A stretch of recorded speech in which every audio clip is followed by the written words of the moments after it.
The next game I've played was Apollo, and I kept getting CC'd by everyone, so I wasn't allowed to play. Fucking rip.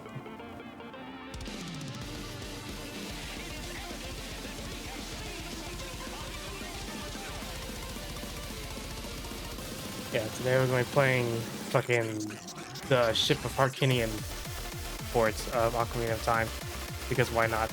It'll be fun.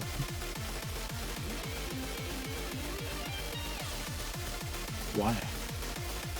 Because. Oh wait, no, I still have on the save slot. Let me reset.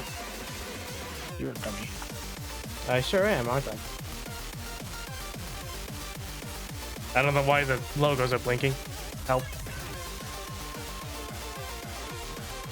I forgot. I started the profile because I wanted to test everything to make sure everything is working. There we go.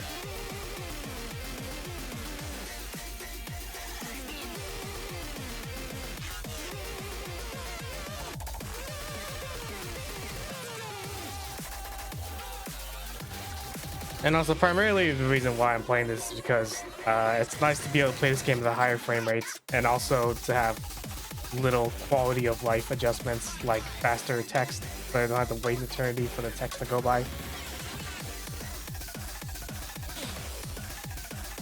And also, I can mod the game so it's slightly higher res, and I don't have to stare at old ass 1980s or 1990s textures.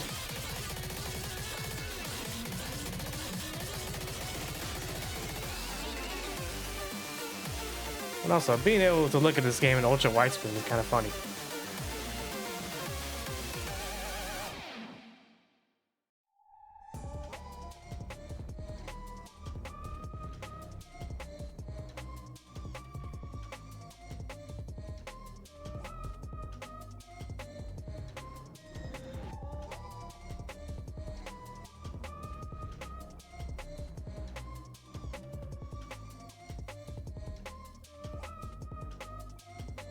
Oh, something I forgot to check. How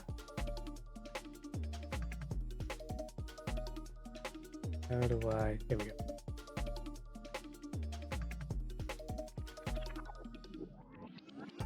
I think that'll probably do.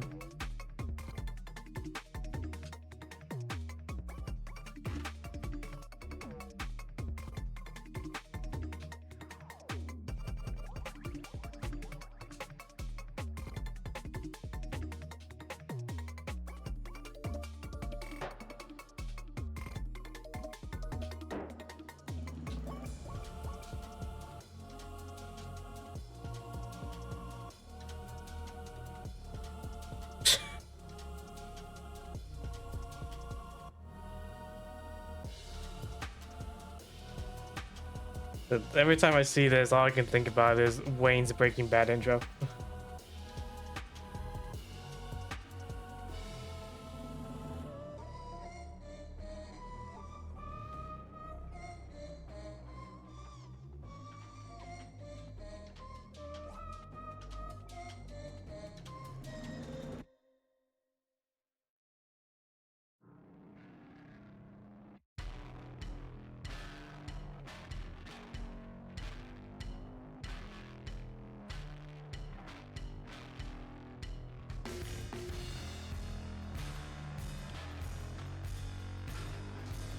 Oh, I just realized I spelled my name Callie with a capital Y. Why'd I do that?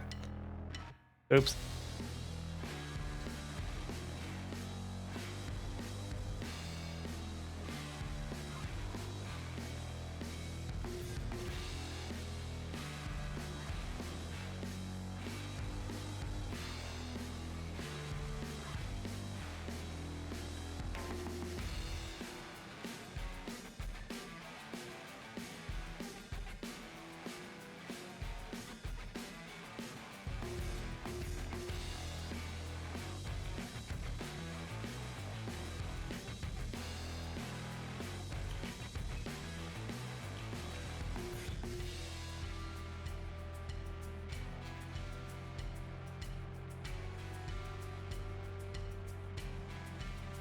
Or she's trying her best.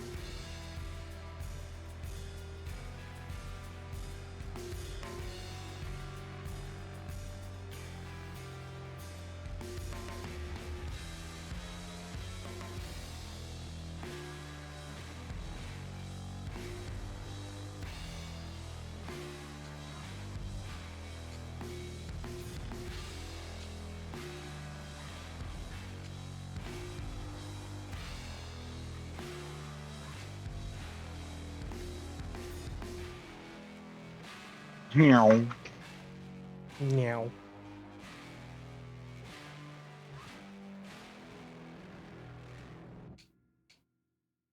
How goes your deadlock match? Bad so far. The enemy team has a Celeste, a 7, and a Page. So Perfect. pretty bad.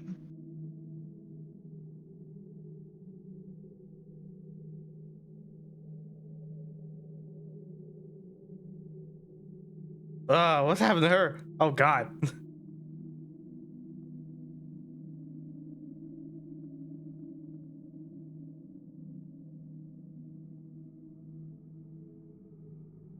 God, it's fucking terrifying.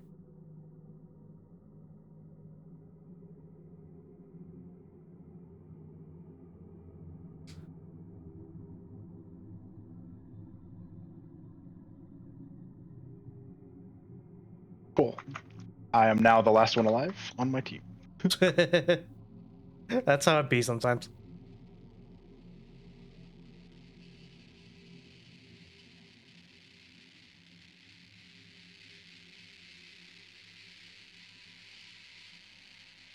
How are you liking Apollo so far, by the way?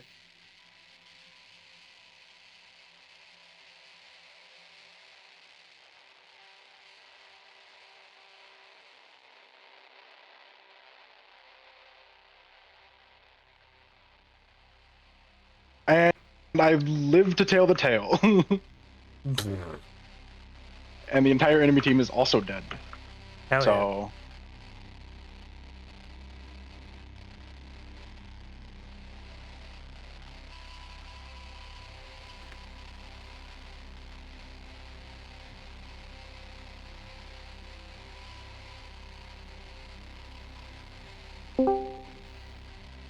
Hey, what's up? Right. Hello.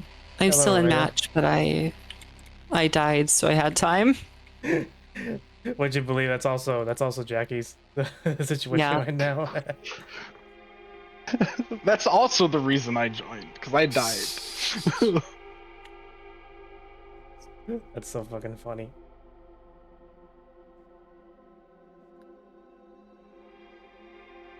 Yeah, we're playing with the Ocarina of Time PC port because why not? Oh, nice. Currently configuring some things. At least while Jackie's and I guess also you are busy in deadlock. I mean, we are here now, so. Yeah, I can have this open. Could have sworn there was one for Cameron.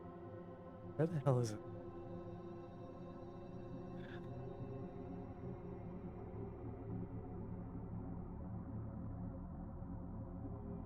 I think it was down here. Here we go.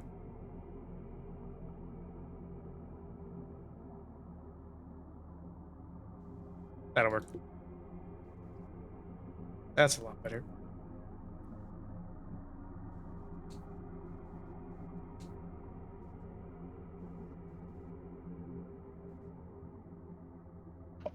Oh, I'm so slow. And they used every ult to kill me. Oh my god. Amazing. Yeah, don't you hate it when you just get ult stacked? They got the kill. Oh yeah, I forgot I have faster chest turn up. Let me turn that off real quick. Yeah, fast chest. There we go. That's for the randomizer, not for the regular game mode. We're playing this game for real.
I don't have the money for it.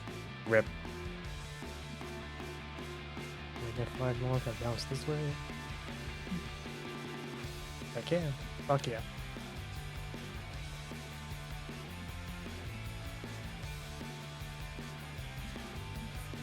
Oh wait, I need to grab the sword. Duh.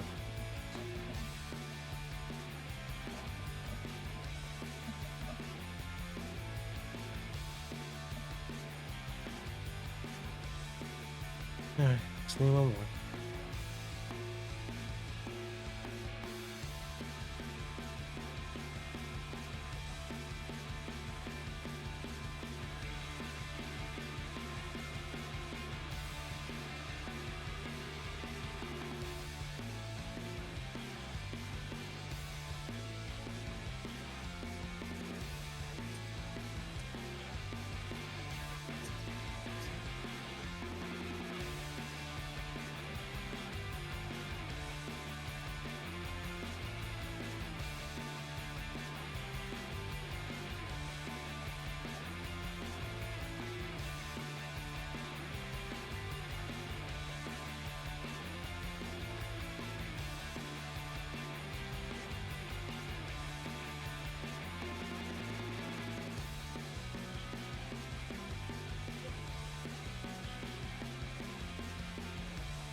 Oh, I don't have game audio turned on. Shit.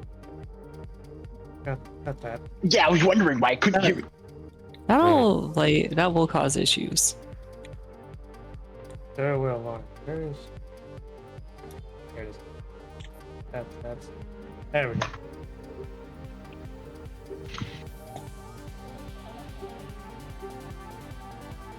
It's okay. We had music. We had music in the background to fill the void, I guess. I can't hear the music. Only the streamer can. That's good. It's okay. It's just my fucking Switch playlist that hopefully isn't copyrighted. Switch, like Nintendo Switch. It's not even the same word. Destroy you. Oh, I thought you said Switch too. I said Switch. Switch copyrighted. Wow. Yeah, even featuring a Switch on your YouTube video will get you copyrighted. Amazing. Nintendo just hates all exposure all the time. Yeah, no, I mean, can you imagine if someone like played one of their games? Pandemonium. Fucking crazy.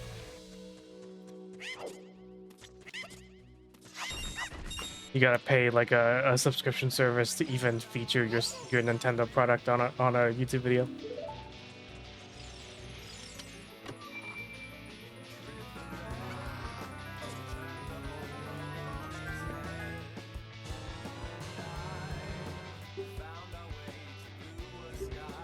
I mean, I guess that's just licensing, so.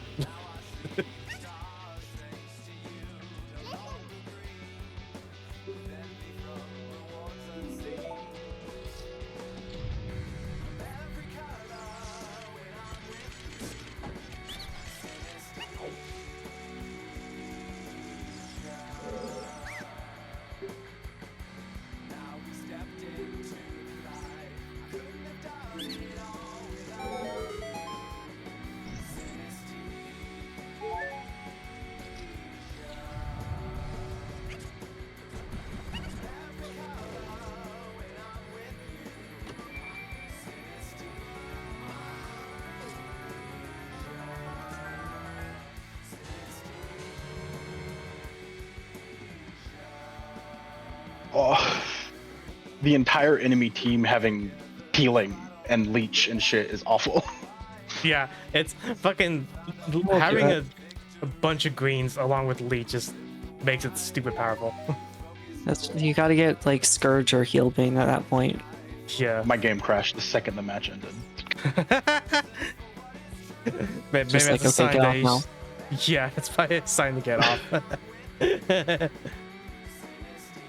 Well, the other issue is that the other team had Celeste, Paige, and Seven, so it was a not fun time to begin with. Oh god. Ah. Oh no, my hand's broken. Shit. How do I?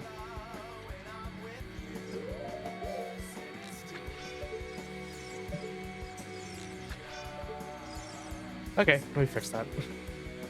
Bow, bow, bow, bow.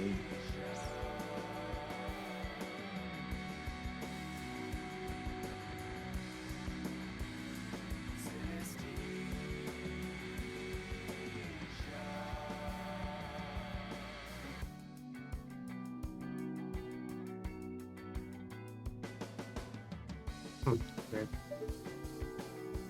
Oh no, inverted. Why would you do this to me? Ew. You know that's how the game was at base, right?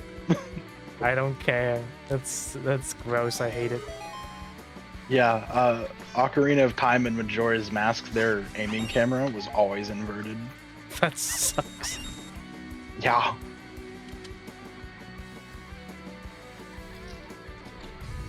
And there was no setting to change. It's because I know there was no setting to change it. Yeah. Oh, God. I'm too fucking 3DS built. That was the first time I ever played this game because I didn't have an N64, nor did I guess I never bought the fucking GameCube port.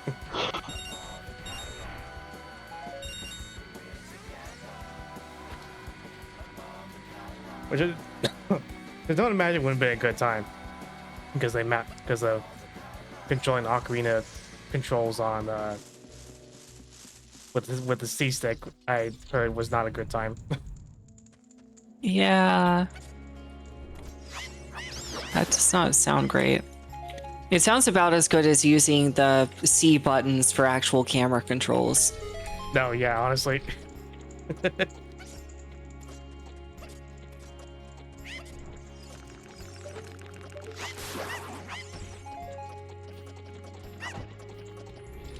Remember when they had made a whole new DS just to have a camera controller? And it wasn't even that good either. It was a It was awesome. I spent so much time with my brother making silly faces in the camera.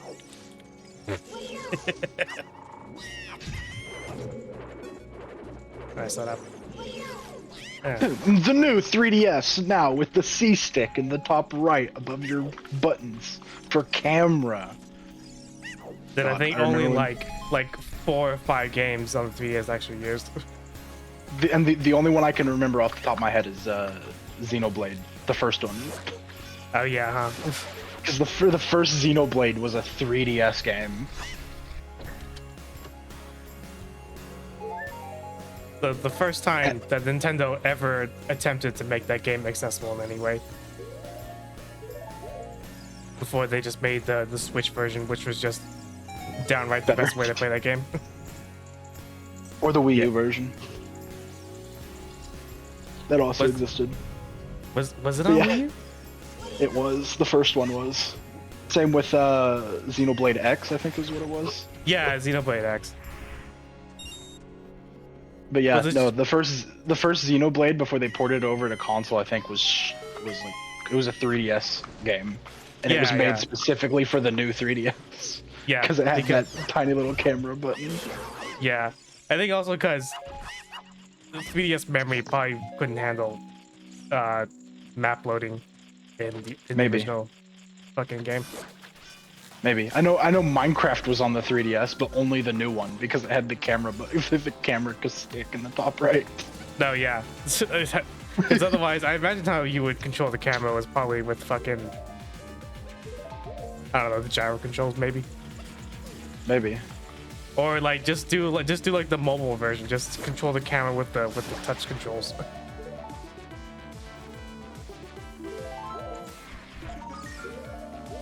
I am fucking up the controls right now. Ah. No.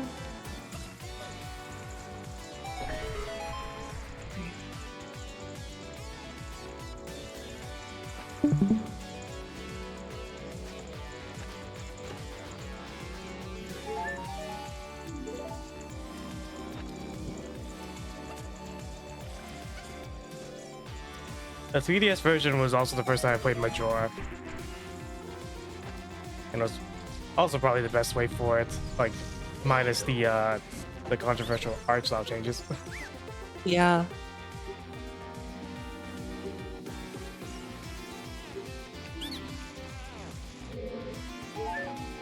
But I mean, like, I wasn't that much of a Puritan about it. Or like, you know, didn't really matter to me anyways because I had to play it. I didn't have the N64 version.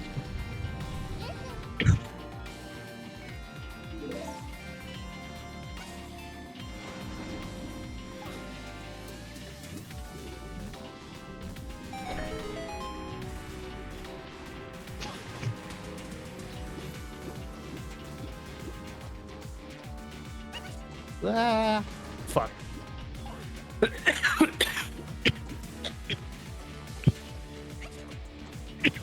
Shit. Oh god, Yamato with a round 1 tank buster. Oh no. What does Tank Buster do again? Extra damage on spirit. Oh, sorry.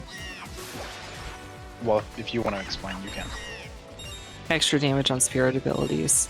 Oh, yeah, yeah.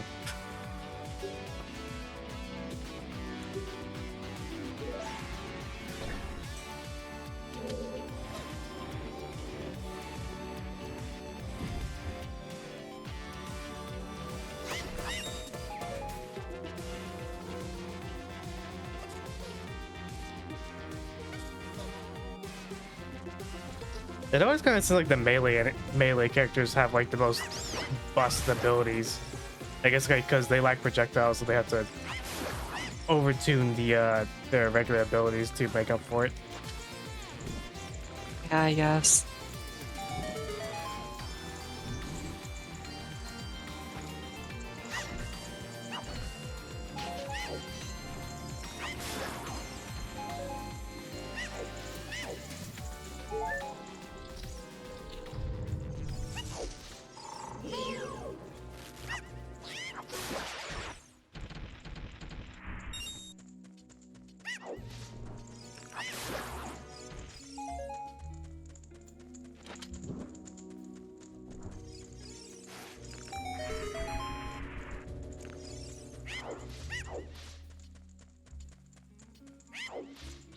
Oh shit.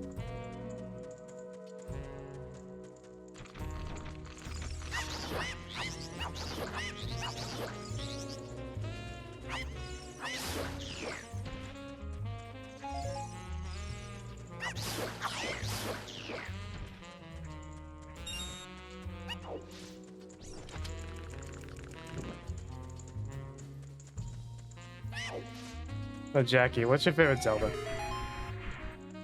My favorite Zelda? Yeah. I'm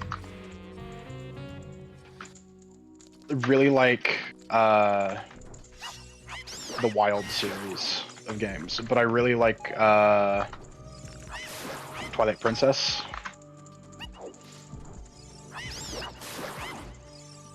Yeah, why? Because it has all the best women in it.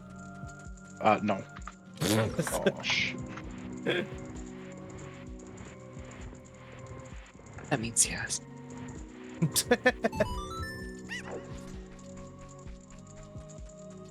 don't know. I like all of them.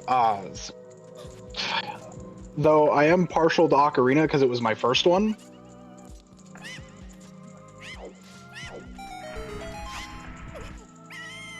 But What about Wind Waker? You like Wind Waker? I did. I emulated Wind Waker and Twilight around the same time because that's when I got into emulation. Ah. Nintendo's gonna kill you for that. Just so you know. Yeah, I figured. They do have hit squads on Twitch. Get back here, bitch. Oh, fuck. Let's see, that was very rude of you to say there.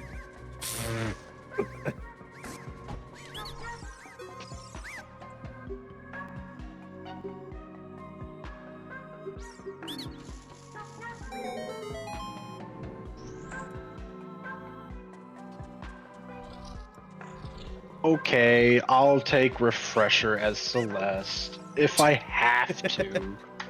I mean, at this point, do we just all hop onto Deadlock or something? Yeah, We let's I mean, I want to do the Ocarina stream. I'll watch this. We can obviously play Deadlock after. That's true, yeah.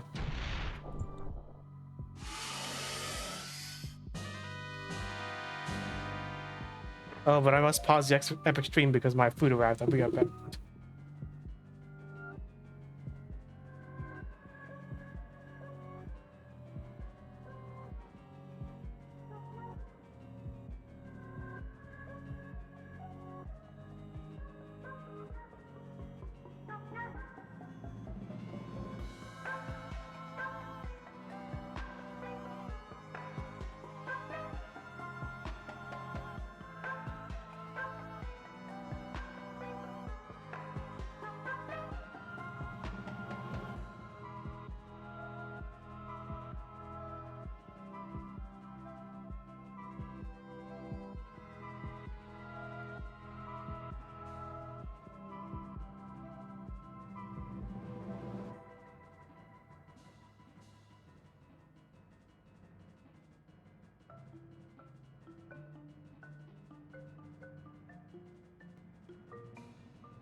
All right, I'm back. Whoa. Currently have some Chinese food on my lap right now. Ooh. Noise, noise. Noise, noise. Noise, noise, noise, noise. Mine.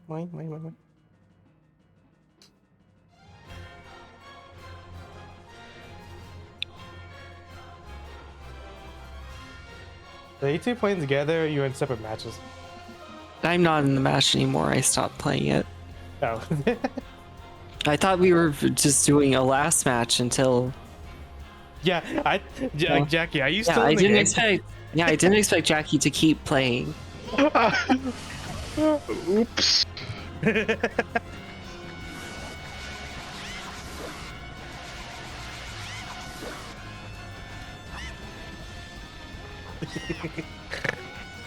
Oh boy.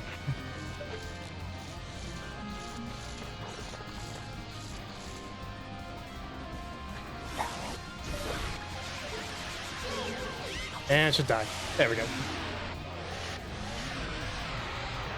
I don't really know the speedrun strat for killing Goma super fast, but I know the sticks do a lot more damage.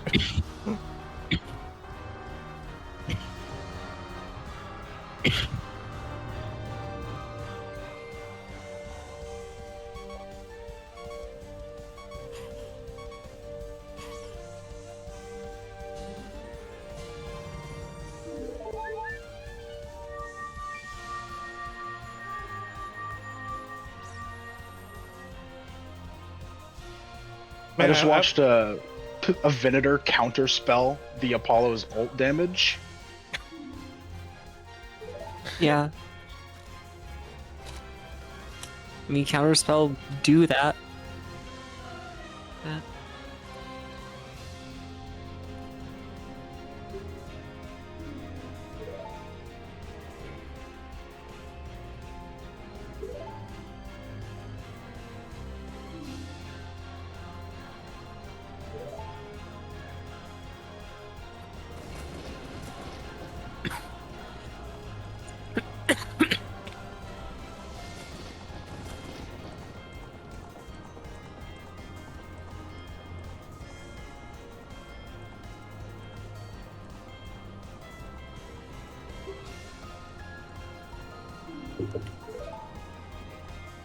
Would we be disappointed if the next Zelda game was another wild entry?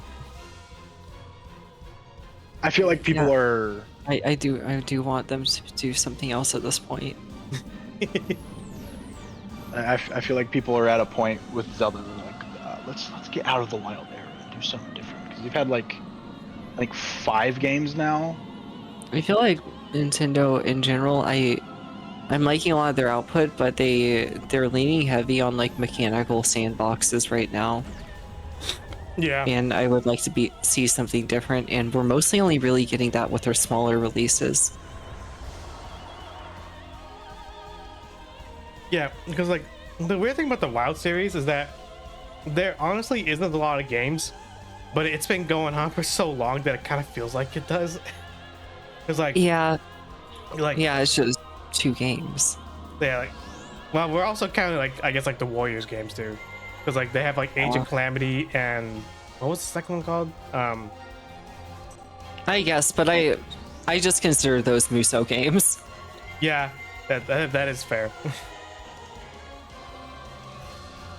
I guess like most people count them because like it does take place in the Yeah, they're timeline in of the those games. canon. Yeah. I just like gameplay wise, they're not like they're even less traditional Zelda than the Wild series. Mm-hmm.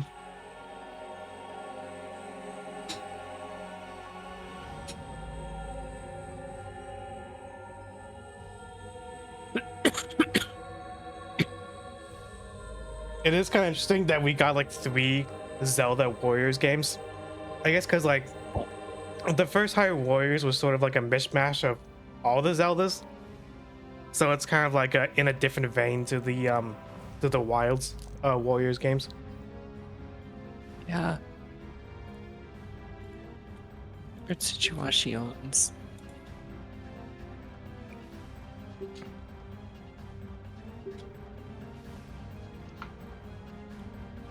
Frankly, I'm kind of interested in like whatever their next Mario is gonna be. Like, what are they gonna like do like a vast open world for Mario? Because like what they did it for Mario Kart of all things, and they sort of kind of did it with Metroid Prime 4, even though like different studio, but still. Yeah. To be fair, Mario has been doing like semi-open worlds for a while now. Yeah, but I would like count those as like pockets areas, because like technically Zelda has always been open world. Like even like Yeah. like not counting Wind Waker, because that's just blatantly an open world. But Yeah, like Link to the Past literally has a world map you look at, and it has an objective marker, and that tells you where to go on the open world.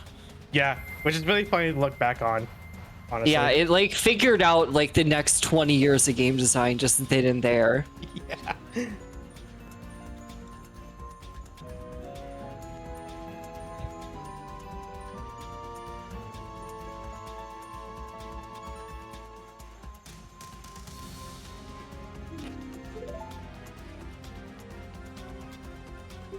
But I mean, like I say that, I guess like technically Donkey Kong Bonanza could be counted as like a recent Mario game since it's Mario adjacent.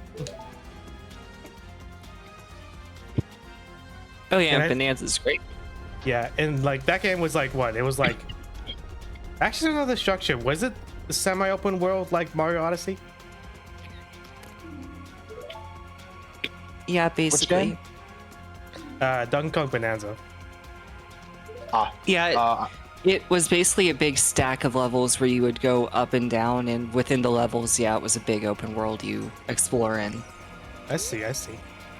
Usually segmented into like a few or three sub layers. I don't mind if they do that because it kind of just it gives the game like a level system. Yeah. Yeah, Bonanza is very good. I have not played. I have not played either. All I know is that apparently people didn't really like the DLC that was added. What did the DLC add? An area with fuck all to do in it. Oh. I think it had some like alternate game mode that people just didn't really respond to too. Yeah, it was supposed to be like a roguelike mode or something, and you were supposed to Yeah. like collect a certain amount of items every run, and people were just like, this sucks. And then the map that it came with, which was Donkey Kong's Isle, had nothing to do in it at all other than that game mode, which people didn't like. Yeah. It sounds like something that would have just been added to like say Mario Odyssey for free, because like that just kind of sounds like the Peach's Castle level in Mario Odyssey. Well, Yeah. you had There's sort of, yeah, similarities. but It's largely just like end game stuff, and it's like there's not much doing it except for like most of the same stuff you've already done most of the game and the boss rush mode. But like it's at least like you could sort of just treat it as like a celebratory end game level after playing the whole game. yeah, but there's at least a bit more to do in that than there was in the Donkey Kong thing. Yeah, that sounds about right. Maybe it was the big send up to Donkey Kong 64, because fuck all to do in that game too. I say that it's literally the opposite in Donkey Kong 64. If anything, there's too much to do in Donkey Kong 64. Yeah. There is also the issue of the actual things to do being eclipsed by swapping between characters and getting 2 billion bananas. Mm-hmm.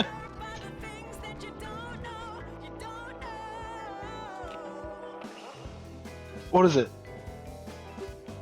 The one Donkey Kong game I can remember playing, it was a Wii game, and the boss fights were like beat 'em ups. But you would play the boss fights like you would Wii Sports boxing. Oh, you mean like the Bongo game? Or no, the Donkey Kong Country Returns? I don't know, but all I know is that the boss fight specifically played like Wii Sports boxing. So you would have to move your right and left arms to deal damage to the boss. Like you were punching them. That's interesting. but like the rest of the level was standard Donkey Kong of platforming.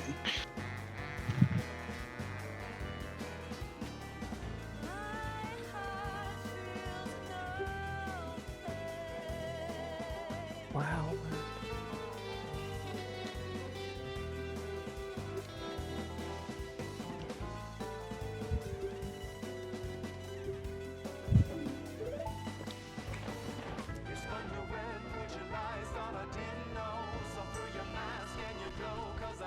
I think retro studios fall off. Like kind of needs to be studied because it is kind of interesting how like retro kind of went from making probably some of the best Donkey Kong side scrollers in the whole series, but like all anyone wanted for them was to make another Metroid Prime, and then they did, and everyone hated it.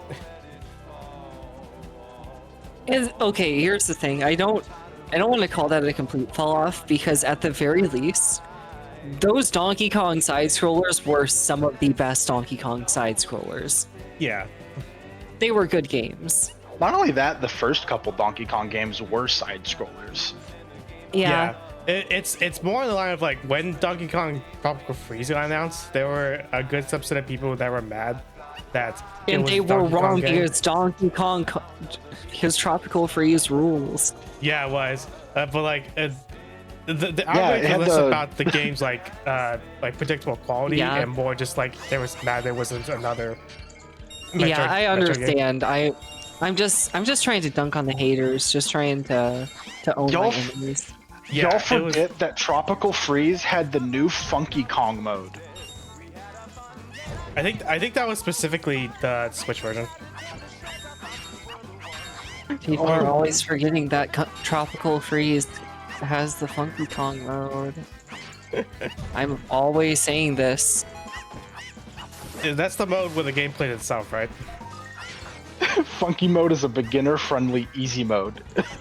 Yeah. It's like fucking It possesses 5 hearts, infinite rolling, and underwater corkscrews. The ability to hover, double jump, and immunity to spikes. that's pretty funny. Items also cost less. Play as Funky Kong, so that way the shops are cheaper. Because Funky has a way with the shopkeepers. He does.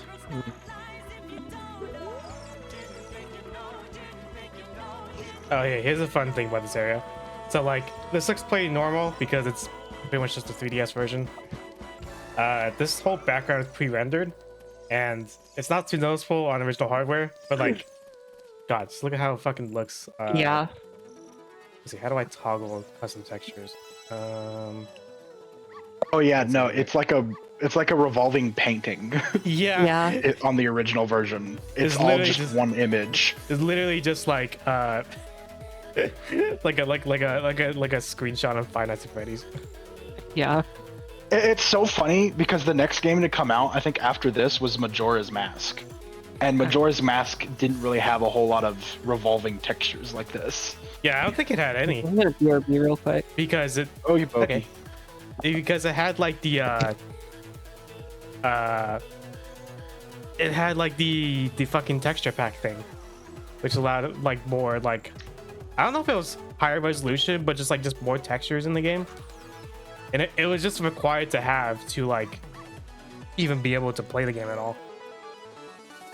Wasn't Majora's Mask originally marketed as like an inclusive content to Ocarina, or it was like I'm advertised as its sequel?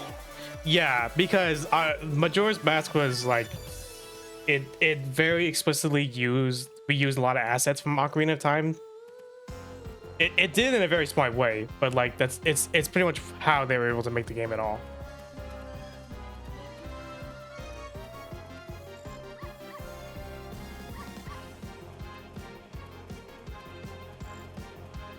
Where is it? There's one for custom textures. I forgot where it is.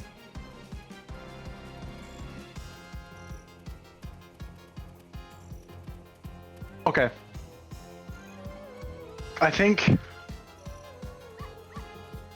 Personally, my favorite Zelda game is a tie between 3 games. Yeah. Tears of the Kingdom, because it's so fucking good and it's so fucking massive. Like it's got sky islands and underground and normal land to explore, and it's fucking awesome. I loved everything about it. Skyward Sword, because I really, really liked Skyward Sword's story and its characters. It was just so fun. Clunky gameplay aside, I really liked Skyward Sword. I have always been meaning to play the Switch version because I want to play the game with see how it would play with like normal-ish controls. Normalish controls being your attack was the right stick. Yeah. Which I mean, hey, it just turns into MGR, so that's fine by me. I don't know how to turn on the custom textures. There was a toggle for it. Maybe it was in a different version of the game. Oh wait, no. Maybe. Or Ah, oh god. Everything became green. that was scary. I wanna play Echoes of Wisdom, which is the Zelda one, where Zelda is the main character. But fuck, what was it? The button for is tab? Oh yeah, it is tab. Oh, okay. Maybe if I change screens, it'll. You used to be able to toggle the textures. This is so funny. Oh my god! Holy shit! You were in Greenland. Oh my god! This is like when you go into like a testing room in like a Sonic in like a 3D game. It's just all like blocks and collisions and stuff. That's pretty funny.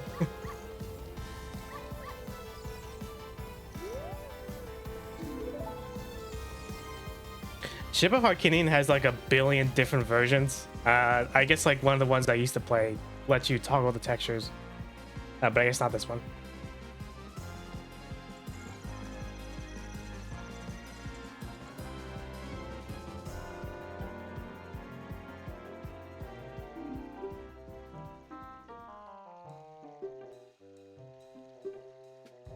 Yeah, okay. So Tears of the Kingdom, Skyward Sword, and honestly, either Wind Waker or Ocarina. I say Ocarina because I have a soft spot for it being my first, but honestly, Ocarina could be swapped out for either Majora's Mask or Twilight Princess. I mean, that's fair. Like on paper, Twilight Princess is just like a better Ocarina. Yeah.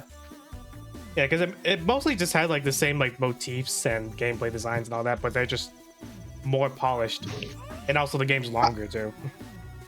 I think there was only one puzzle in Twilight Princess that I got stuck on, and it was like, I think it was you're a wolf and you're trying to move platforms in a certain direction.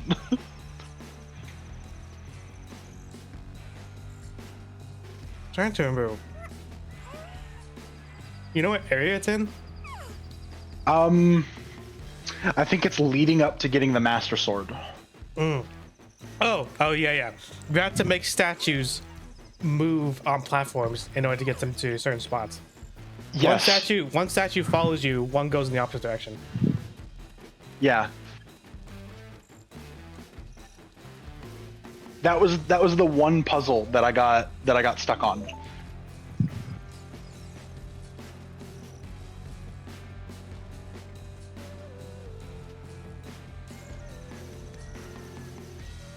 Yeah, that one fucking got me too. And I played the game when I was like fucking.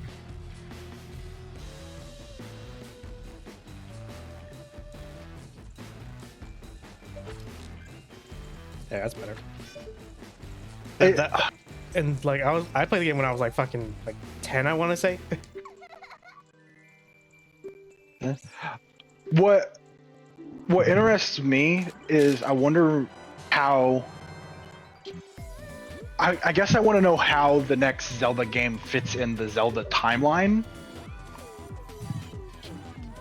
because the Zelda timeline is so fucking screwed up. Yeah, like Like at some point they did all convene, and now everything is like the furthest in the timeline currently is the Skyward Wild Sword. series games. I thought it was Skyward Sword. No, Skyward Sword is the beginning. Oh.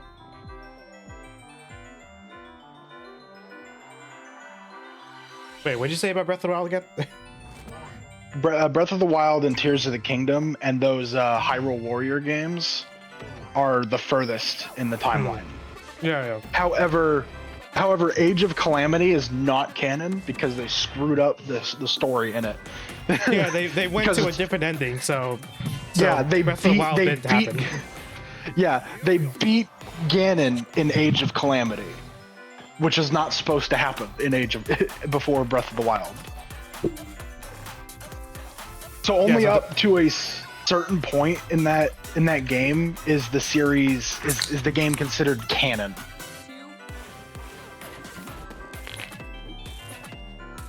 Yeah, the Warriors games basically exist in their own like exclusive branch of time. Well, yes and no, because Age of Imprisonment, the second Hyrule Warriors game, is in fact canon. It is? Oh my god, shoot. It is, yeah. Interesting. Hello. Hello. Yeah, wow. Yeah, we were talking about. Well, I started talking about my favorite Zelda game, and then I was like, I wonder what the next game is gonna fit in the timeline for Zelda. Because the Zelda games are so fucking skewed when it comes to the timeline. Yeah. I mean, I try to just like never think of that ever. There are so Like- many like the reasoning for why certain branches happen are just like Is Ocarina events of that Time. happen. Yeah. Well, it's also just stuff that just happens off screen, which is so strange and weird. I also love that there's a timeline in Ocarina where Link just like doesn't do it. Like it's Yeah. not based on anything, and it's not based on anything happening in the game. Usually, it's just Link doesn't do it. Link Well, is it's- defeated. Yeah, it's supposedly like a branch where like it's anytime like the player dies, I guess, and like Link just like dies during his adventure. Yeah. The timeline splits into two, where the hero is defeated and the hero is triumphant. And the hero is triumphant has two different eras. Yes. I believe the one where the hero fails is like the Wind Waker timeline. No, that is where Link doesn't go back in time to be a child again. Oh, I see. Yeah. So like how the ending is like you need to go back in time and like be a child because your youth was misspent having to save the world. And there's two timelines that split off from that. There's a timeline where Link doesn't go back in time, and there's a timeline where Link does. And in the timeline Link does go back in time is the timeline that takes place with Majora's Mask and Twilight Princess. Right, that's right, yeah. And then him not going back in time is Wind Waker. Yeah, because I remember that because there was a plot point in Twilight Princess where when Link goes back in time, he actually warns Hyrule of Ganondorf's like evil plans, and so they preemptively just like arrest him and send him to be executed, which we do see in Twilight Princess. They fail to do it, and then he gets banished to the Twilight Realm, and that's how the plot of Twilight Princess like happens. Yeah. But yeah, before Ocarina of Time was Four Swords, Minish Cap, and Skyward Sword. Skyward Sword being the start of the entire timeline. That's right, yeah. Because- I forgot Minish Cap was one of the prequel eras because they had to explain away like how the Four Swords was created, and also how the fucking the cap was conceptualized. Which is really funny because Link had that cap in Skyward Sword, so Yeah. that detail doesn't really line up all that much. I guess like think of it more as just a legend that keeps repeating more than Yeah. any. It's That a event. legend. It is a legend, but also a curse. Yeah, I know. I'm not really talking about that though. I'm talking about more just how to view the story in general. yeah. Because like it's I guess Like- it's just more about establishing like repeated visual motifs. Yeah. Link always being in a green tunic with a green cap. And then people got obsessed with timelines, so Nintendo catered to that. And they made a whole book about it, which was annoying. And then they made a website, and the website said the book was wrong. Awesome.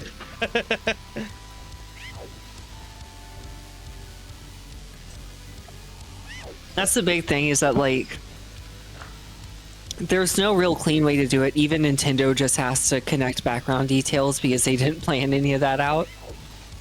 I just don't understand like why they don't just do a Final Fantasy and just have the story just be so not connected, like it doesn't matter. I think that was their original plan, and then people started coming up with these timeline things, and they're like, okay, that sounds like a better idea, maybe. And then they went with it. Lame. It was not a better idea. It was not at all. Yeah.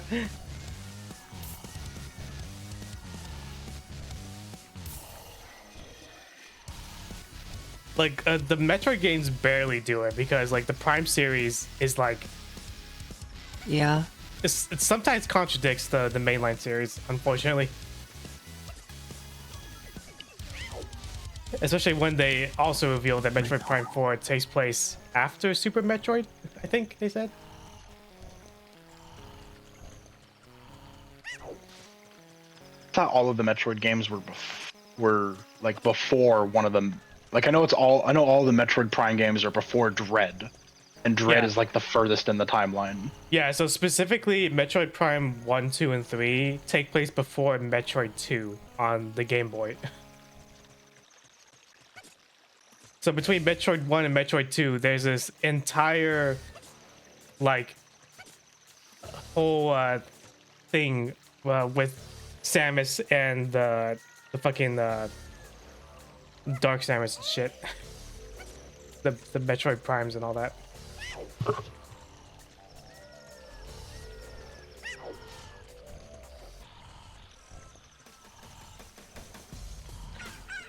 Which I guess is a good way to simplify it, but like, God, that's a lot to happen between Metroid 1 and 2. Yeah, it is a bit. And then And every also, Metroid Prime game adds more to the events before 2. well, like it also doesn't too, because the Metroid Prime stories like have stuff happen, and then they effectively have to reset everything because Samus can't be any different after the game, because that would alter stuff that actually happens in the mainline games. They have to have her get thrown into a wall, and then she loses everything she ever knew. Well, it's not even just that. It's like after the end credits, like Samus gets like the Chozo armor, like the dark armor in the first game, and then they have to write in a reason for why she doesn't have that armor, and it's just like the bad guy takes it from her, and now she's just in her regular suit again. And then Metroid Prime 2, they just like they give her the light armor, which looks really cool, and then they just kind of off screen just have her give it back, so she just leaves without it. And then they kind of did it again in Metroid Prime 3 when they established that she was like corrupted, and then I guess she stopped being corrupted when she beat the bad guy, so now she's just normal again. And it's like it's the direct opposites of the actual Metroid games, where every single game has at least like a long-standing consequence that affects the story and the rest of the games. Like in Metroid Fusion, she becomes permanently infused with Metroid DNA, and that affects her for the entirety of Dread. Right, because she's able to absorb the Metroids that are there in Dread. Well, not the Metroids, the X parasites. Yeah. But it also Isn't she effectively also- makes her part Metroid. Yeah.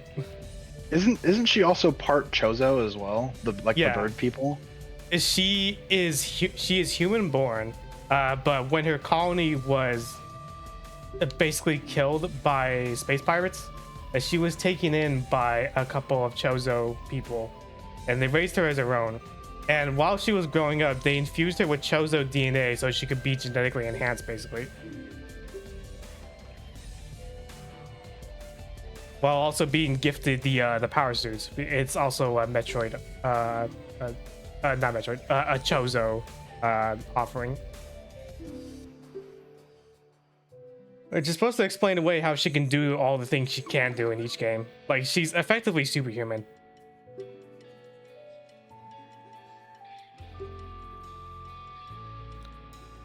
Why is there a Mario on that wall? You see that? The fuck?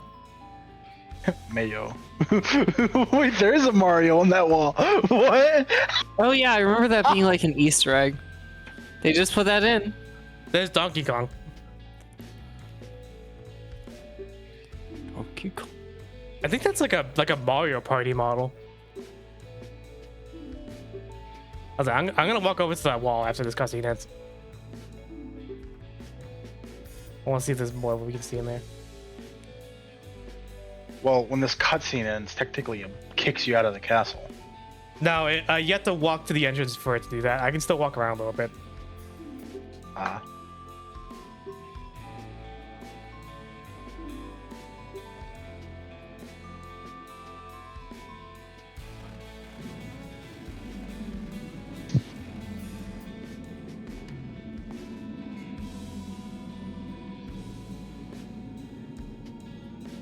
I don't really remember, but I think this was the game that established the lore of the three goddesses in the series.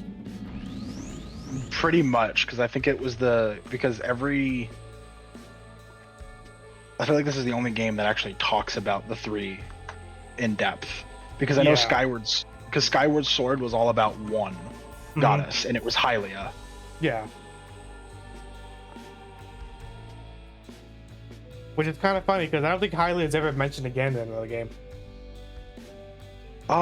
She's mentioned in the Wild series. Is she? Yeah.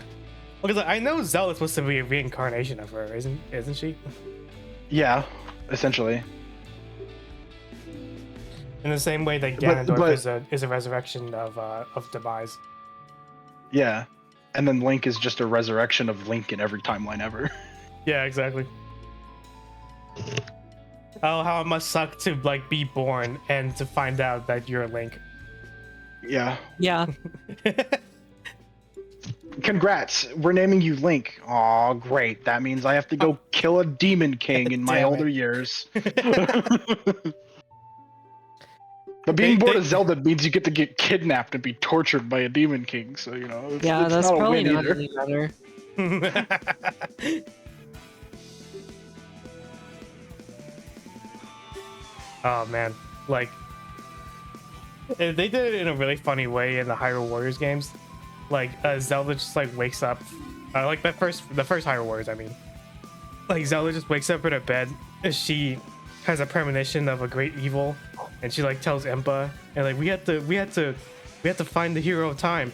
And then they walk out to the courtyard, and they just see Link in the training yard. And like, There he there is. There he is.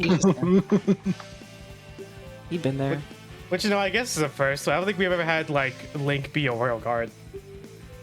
Or at Breath least of the like Wild. trained to be. Well, I mean, was he? Yes, he joined the Knight Brigade as his father had did before, and then because he got access to the Master Sword because of this, he was appointed as Zelda's royal guard or royal knight. That's right. He just like has like the Master Sword like during the cutscene flashbacks.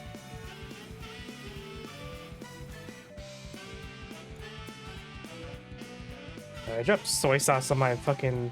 I dropped soy sauce everywhere. Oh no. Oh no, you're gonna be soy.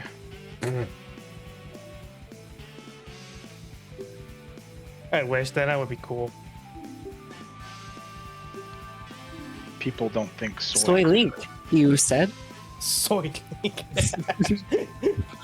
Soy Link beans. No, Soy Link, as in I am Link in Spanish.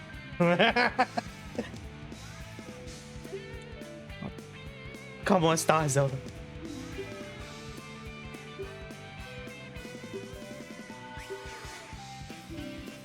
Our first ever our first ever Latinx hero time. Excuse me, it's pronounced Latinx. Is how are we supposed to pronounce that out loud? Actually, I never. I don't know.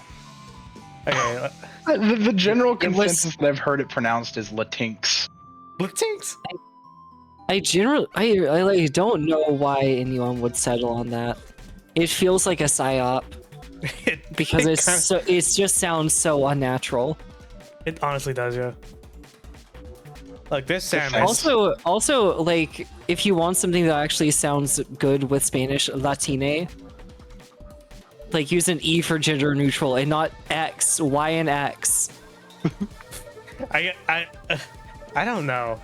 I guess like for Spanish, I don't know if Latine is like a legit thing you can say. Oh yeah, it wouldn't be like precise, but it sounds better as a gender neutral Spanish term than Latinx.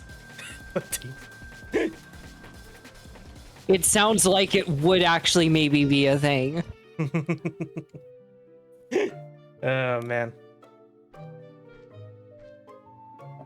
I think it's just also just like an unfortunate thing. Well, not really unfortunate, but like just sort of a circumstantial thing that the Spanish just kind of ended up being so gender centric. Yeah, There's a lot of languages out there that are gender. yeah. Isn't that very common among? I think it's like Latin derived. Yeah. Because isn't French also like that? It probably. I don't know. I think so, yeah. I know, like the Italian, like. Yeah, definitely is. because Italian is also Latin derived. Yeah, Italian and Spanish have like a lot of similar words, don't they? Yeah, and also French. Yeah. Yeah, Yeah, Italian and Spanish also kind of sound the same too. I mean, yeah. Again, they are all of these are just derived from Latin Yeah. because Rome kind of conquered the entire Mediterranean Sea and made everyone speak it. We. And then you got Germany. Yeah, Germany is a completely different language group. Germany be like, I'm pooping and sharting.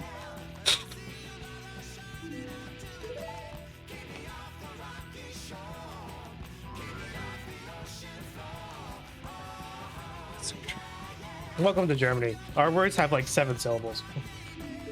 And it's also just like 3 words stapled together. Yeah. I guess you just came bolting next to my chair.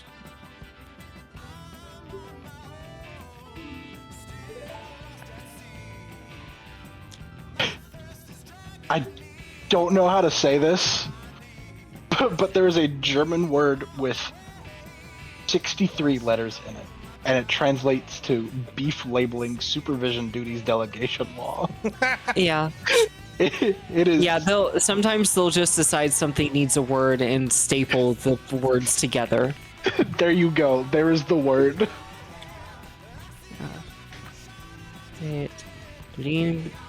Rindfleisch Supernatural South. Can't tell if that's an. I know one thing in here. Uber. That doesn't count. I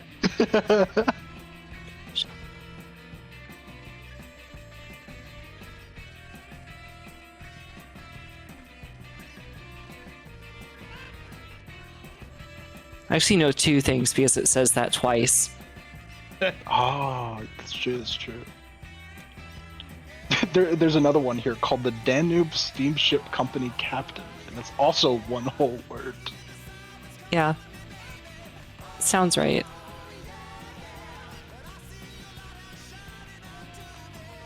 There is a word for small matchbox that is 24 letters. Dreckelstachdickelen.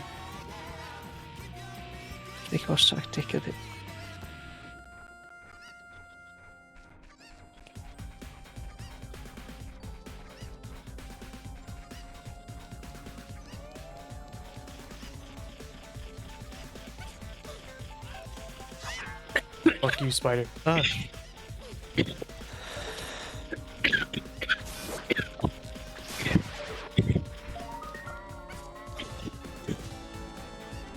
Please don't die. The stream just started. What do you mean the stream just started? I mean, we're only an hour in. In stream terms, that's like, what, 5 minutes? I mean, I suppose.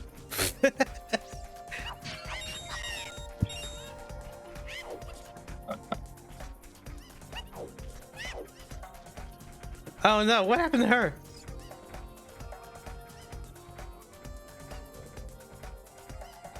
You seen this?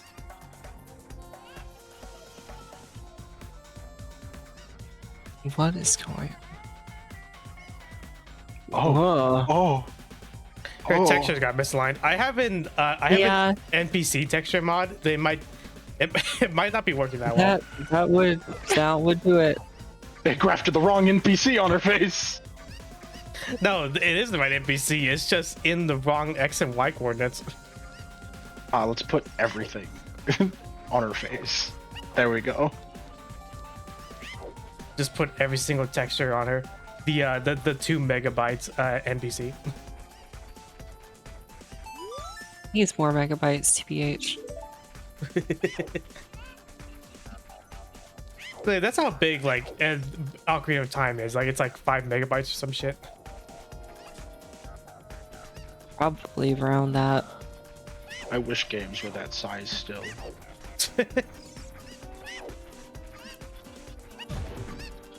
I mean, we probably could. The issue is that there would be like a lot more loading times. Not longer loading times, just a larger quantity of them.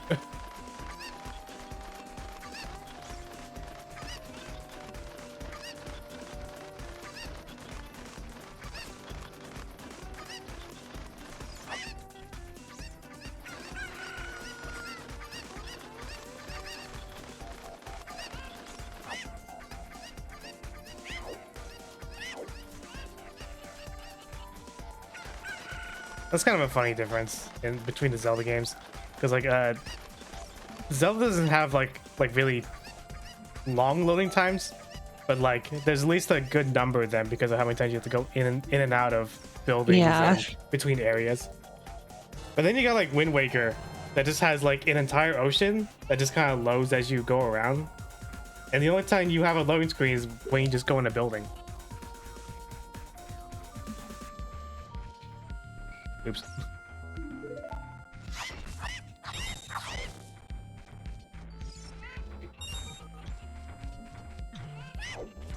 The bottom line is Wind Waker is cool and everyone was too mean to it. This is true. Everyone is still too mean to that game, to be honest. I don't know. I feel like it's mostly getting the love it deserves now.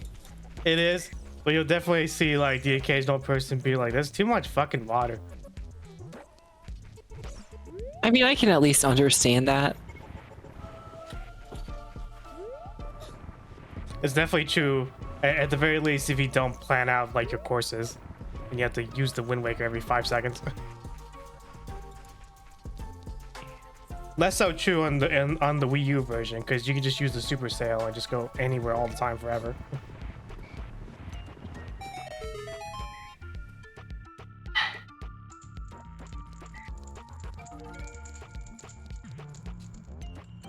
Like the Super Sail specifically just lets you propel your boat forward regardless of wind direction.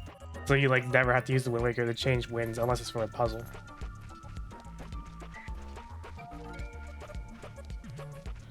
Although to get it is like kind of a hassle. You need to like go to like an auction at one of the wait, what? Oh, I need to right. You need to go to an auction in one of the main towns and then like hope that the next item they show is the Super Sail, because it's entirely random. And then even have the rubies to bid on it. God. But like once you get it, it's like the best item in the game. The best thing about the Wii U ports. And I'm still sad that that port is still stuck on the fucking Wii U. No, all we got now is the fucking GameCube subscription, and you have to play the original Wind Waker. I'm gonna I'm gonna skip the first half of this because it's complaining about the game, and just read the second half. Sometimes I wish Billy would pull me into the Double Sinners building and wrap his hands around my neck. What is this about? Deadlock. It's a Deadlock Anonymous Twitter account with a bunch of people's confessions about things. Oh my fucking god. I mean, I think that's a fair take. I hope the Venator nerfs are good enough so I don't feel bad playing him. I'm a transgender lesbian.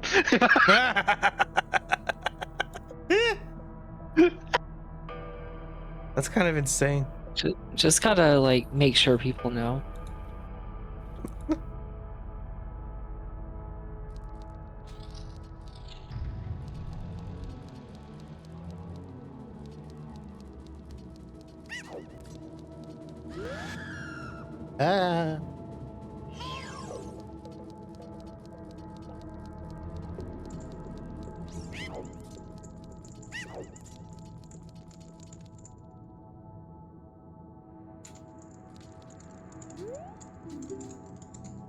I need to read it first.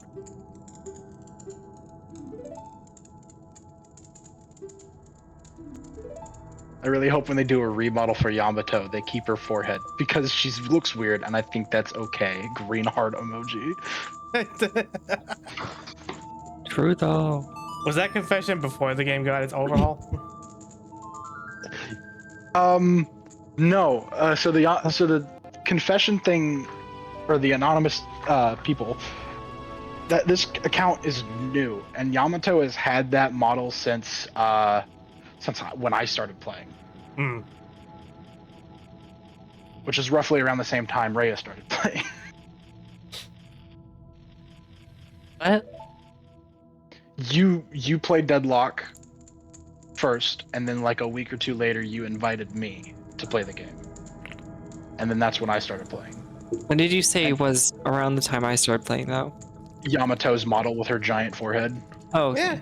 Yeah. Ray has to fact check this. Like, hold on, that doesn't align with my timeline. That doesn't align with my. Oh notes. no, I was just confused because it's confusing to set the date when you're like you started playing when this happened and like it's still in the game, so it always was in the game, so Yeah. I definitely remember playing Deadlock. I don't know when it first came out, but like maybe like a month or so after. Yeah. It was like around that. I remember playing it before like they spruced up all the models, so like they're like the first era of the Deadlock models, Yeah. I guess. But it and just the first era of the map. I mean, like yeah, where all the kids kind of looked a bit scrungly and they didn't have their cell shading. yeah. Partially controversial, but I'm gonna need to see Venator panting and grunting with his clothes ripped and shit. Yeah. I'm just Yeah. going to assume that every single thirsty post about Venator is a very gay boy. You know that according to his laces and his like giant like purple sash he carries, he's gay. Yeah, that's been a thing going around since his model got revealed. Yeah, I fucking did it. Let's go. Got a king so hidden it made my mother arch.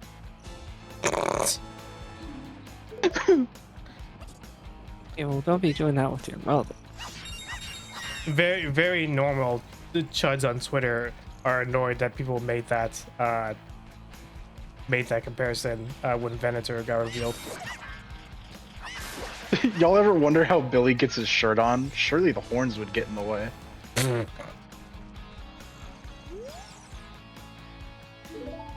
Viscous is so cool. They should buff Punch.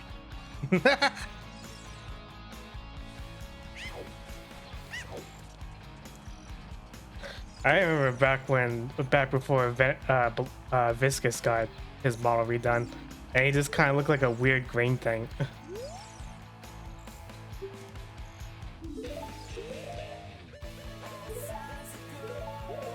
But I also think Vaya was very happy when he got his model redone. Which one?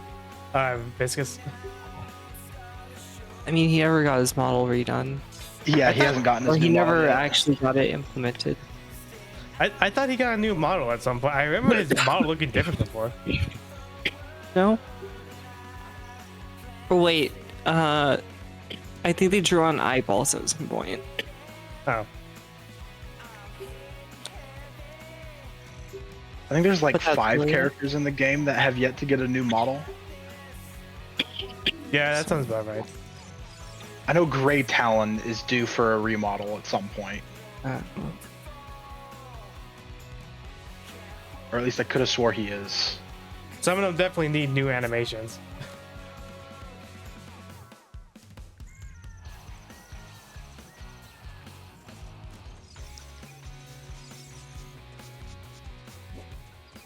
What do y'all think? Do you think Sinclair needs a new model? Because I Right. feel like he can be done with it, with the one he has. I forgot which one. I'm still learning the names. I forget which one Sinclair is. He's the magician that can Oh, copy yeah, people's yeah. ultimates. Yeah. He's like the Loki, basically.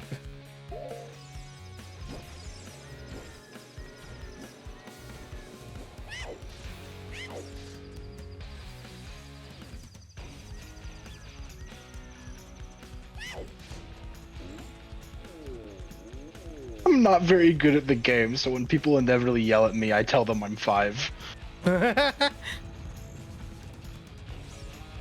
Who invites a 5-year-old to deadlock? That seems kind of mean. Alright, little Billy, you're gonna push the walker, Billy.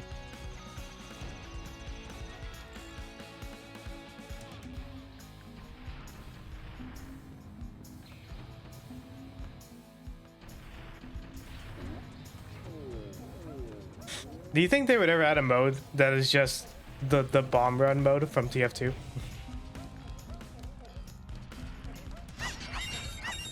I think that would be really funny. Like it's not even like a new map. It's just the TF2 map. Well,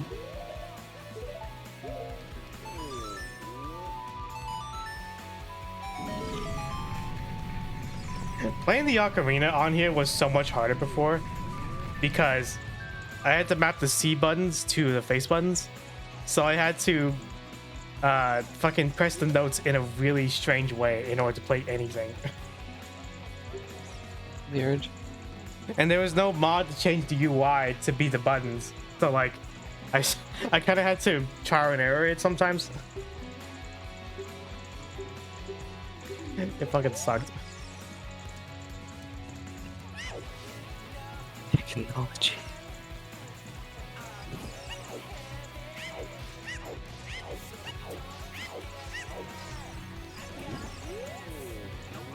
No, let me put it away. Let me put it away. There we go. I love the giant jar. Look at those. Those guys look so happy.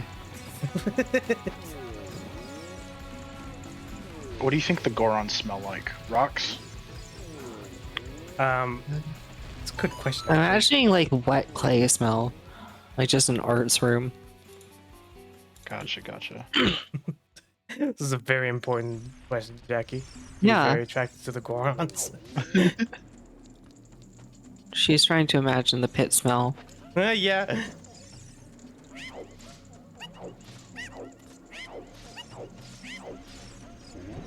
Hey Jackie, what's your favorite rendition of the Gorons, like visually, from like which game? Visually? Yeah. Well, they they look like polygons in these games, so. This I is don't true. think I don't think Gorons existed in the Wind Waker game either. No, they didn't. There was actually a cameo Goron NPC in like hidden in the game, but like you have to go looking for it. And even then, you had to do a very specific thing to reveal it was a Goron.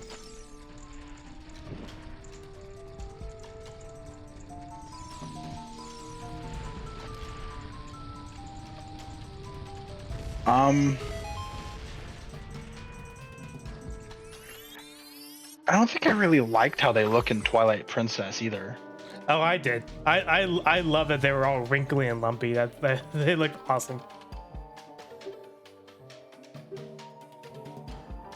They look like how like the dwarves in the Lord of the Rings movies would look translated as Gorons.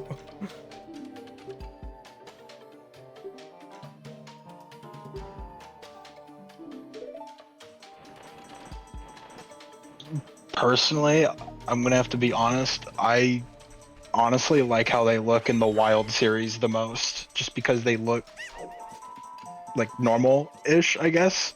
But that also looks like the best they can look to me. Yeah, the Wild series kind of just benefits from having like a much more vast like art style variation with its characters. So like yeah, you actually get like different looking like Zoras and Gorons in their respective towns, and also the bird people, whatever they're called. I forget. Yeah, the Rito. The Rito Rito. actually look like birds instead of humans with like beaks on their faces. Yeah.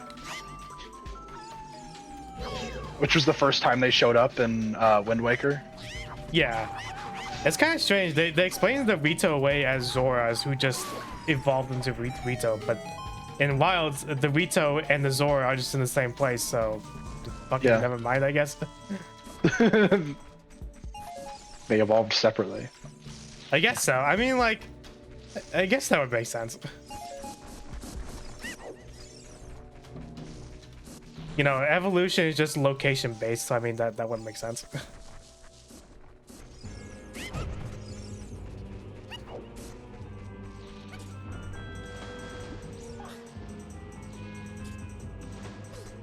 The amount of appreciation for bird furries, though, skyrocketed because of the Rito from Breath of the Wild, though. Yeah.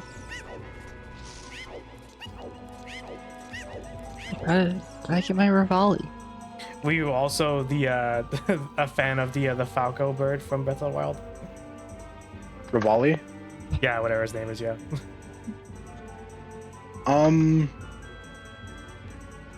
Personally, I liked Tulin's dad more.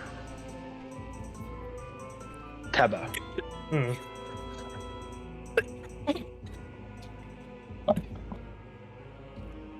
What about the big tall Zora guy? Sidon? I like Yeah. Sidon. He's alright. I liked Mifa more, though. Yeah, are you a Link and Mifa shipper?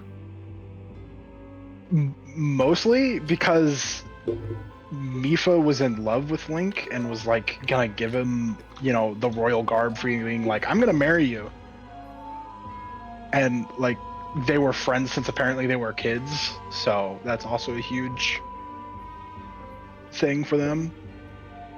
I do find it very interesting that every Zelda game ever, Link has always fallen in love with Azora, or Azora has fallen in love with him. It is a constant. Yeah, like doesn't that happen in Majora's Mask or something? Ocarina. Ocarina. Oh, right, yeah. Yeah, with fucking Princess Ruto.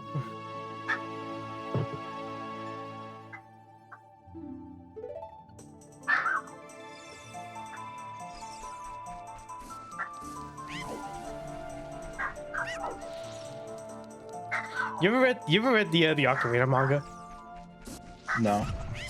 They draw adult Ruto really voluptuously in that manga.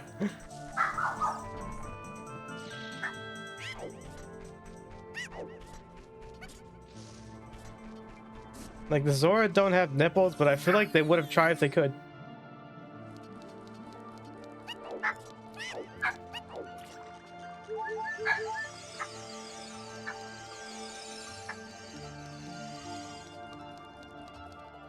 Zelda manga are like an interesting read.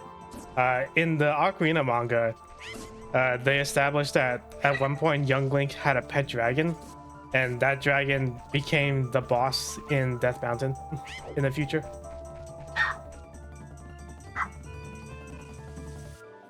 And I guess it's kind of explained the way that like Ganon corrupted it or something.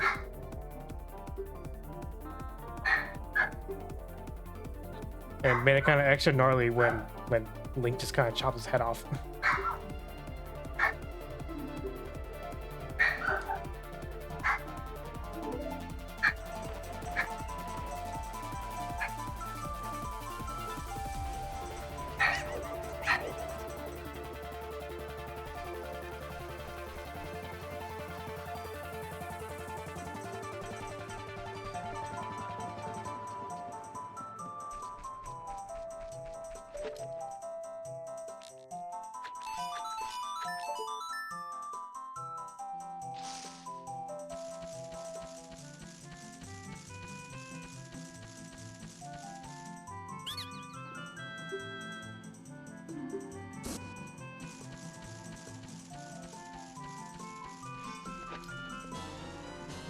Hooray! Woo! Go! Yeah!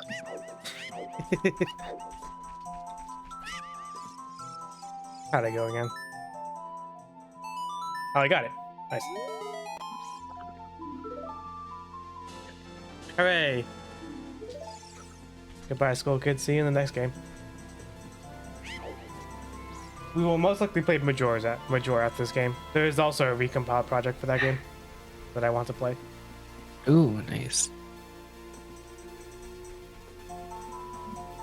I hate being told what to do, unless it's my sexy ass girlfriend. Then I listen to mommy. How is that deadlock related? It is not. It is the. I think it's the Dark Souls 2 character with that as the dialogue on it. What? Here, you want something Deadlock related? My favorite thing about Deadlock is how there are heroes that are only good on the enemy team. Enemy Haze, guaranteed 13-1. Friendly Haze, 2-14 every time. Yeah, it's kind of true, honestly. Quote tweet for that is, the transgender masses are going through the League of Legends learning curve because of the sexy wolf woman Valve concocted at their offices. I am unsure whether it's evil or good for them.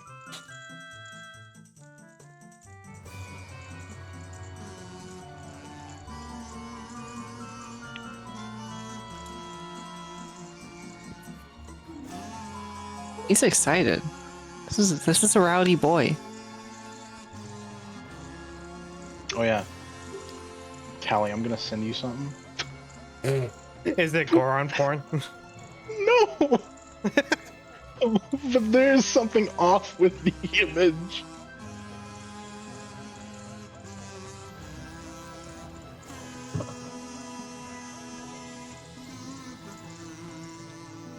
No, fuck off. Why? Oh god. Where is it? I sent it to... Yeah, it sent to me specifically. Send it to Ray. I Send it to me too. Look very closely at it,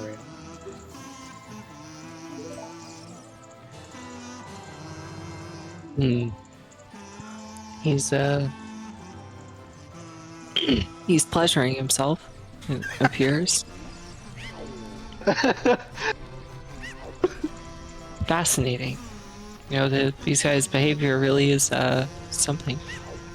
Hi guys, I'm playing Street Ball. Should I take weighted shots or bullet resilience? I don't know. I don't know. Weighted shots seems pretty interesting. God.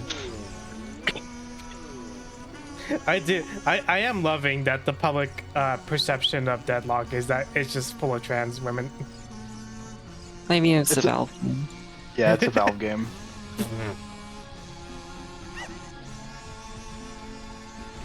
TF2 is filled with trans women because it's a Valve game. It's true, actually.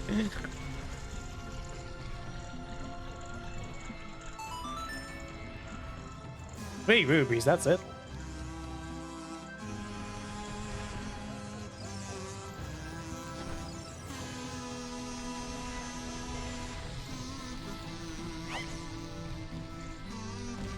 You know something that always has kind of bothered me?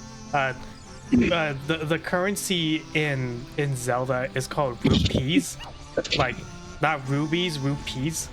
But I don't know a single person who actually just says out loud rupees. Everyone just calls them rubies. I usually call them rupees. I call them rupees. Yeah. It really didn't sound like it when you just said it like a second ago.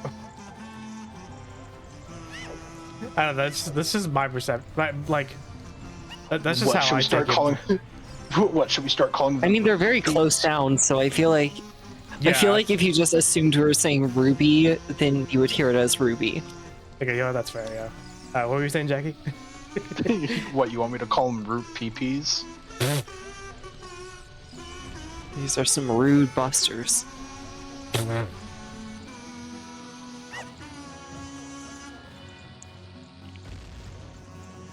I really wish there was a Rousey model in this game. I would totally just play this entire game as Rousey. I think it's just it's a requirement for every single game ever to have a Rousey model to play with. I mean, yeah. If you play as a little guy, just out in the 3D world, you are required to now be Rousey.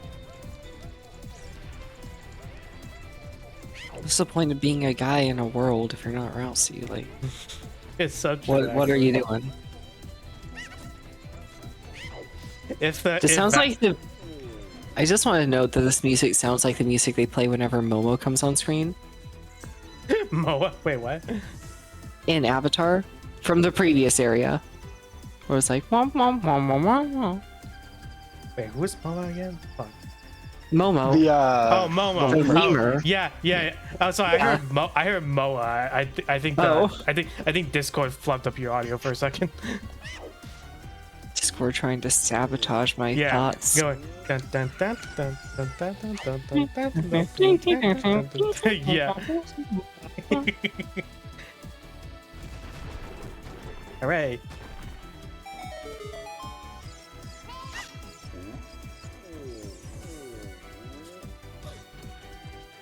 See a magic trick? Yay! I did it. Early heart piece. You have to wait all the way until Adult Link to get this shit. God.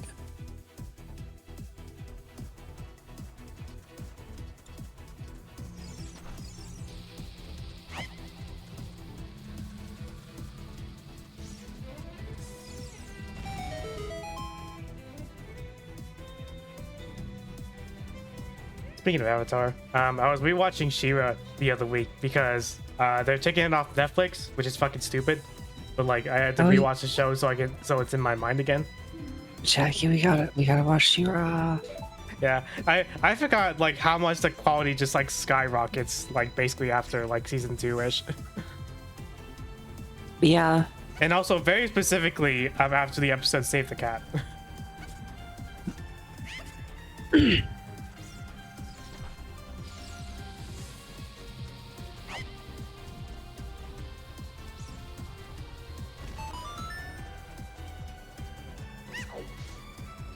The moment that Catcher just like becomes a good guy and is just hanging out with a Bow and Glimmer is probably the best stuff in the show. In the same vein that like the moment that Zuko joins Team Avatar is like also just like when the show skyrockets immensely. I mean, I feel like Avatar kind of skyrockets around season 2 more so. Well, yeah. Sure. But there's a very specific like high pivotal moment when Zuko is just around. Oh yeah, it is an amazing redemption arcs are amazing. Yeah, but especially if like, done right. Yeah, because some characters do not warrant a redemption arc, and then they're given that, and it's like this fucking sucks. I mean, yeah. Is there like ever been like an egregious example of that? Because people talk about it all the time, but like it's hard to really come up with like examples, to be honest. Yeah. Like I don't know. I feel like it happens more as like last minute redemptions in movies and full on arcs. That's entirely fair, I guess. I don't know. It's like when it happens, it also usually just follows like the character immediately dying too. Oh yeah. Like that's the only way to keep it satisfying. Yeah, it's like when they did that shit in Star Wars with Darth Vader. Yeah. And then they didn't do that in episode 9, and it sucked and was unsatisfying. We just kind of forget that movie happened. Man, doesn't it suck that episode 9 exists though? Because it just totally kind of ruins any kind of defensive argument you can have about The Last Jedi. Well, that's the issue, is that it didn't follow up on The Last Jedi. It like it did. It tried to do its own like weird thing. Yeah, it definitely did, but it's still a sequel to The Last Jedi. It just kind of exists as that now, which is really unfortunate. Yeah. Every pasta is creepy if you're scared of Italians. Shut up.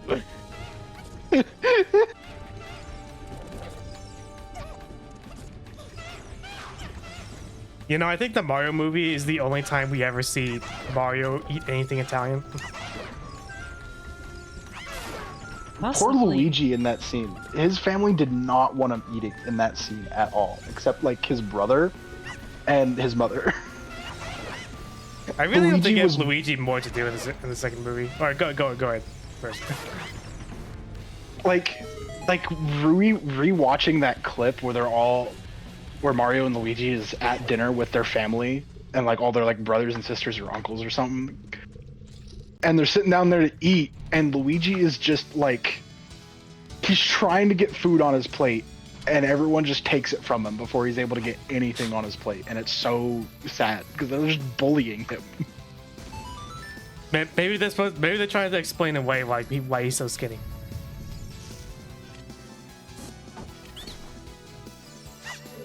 They just don't let him eat ever. Let Luigi be fat. Honestly, I need this. I definitely do hope they give Luigi more things to do in the sequel. Because like, I don't know. I have like a whole like ranty argument about the Mario movie because like it's good enough as is, but I feel like there's a lot of like points or like concepts of the movie that could have been done way stronger to make it actually really good that the movie just doesn't do for some reason. Yes, it was made by people who were mostly going for just like the first thing that came to mind. Fucking yeah, honestly.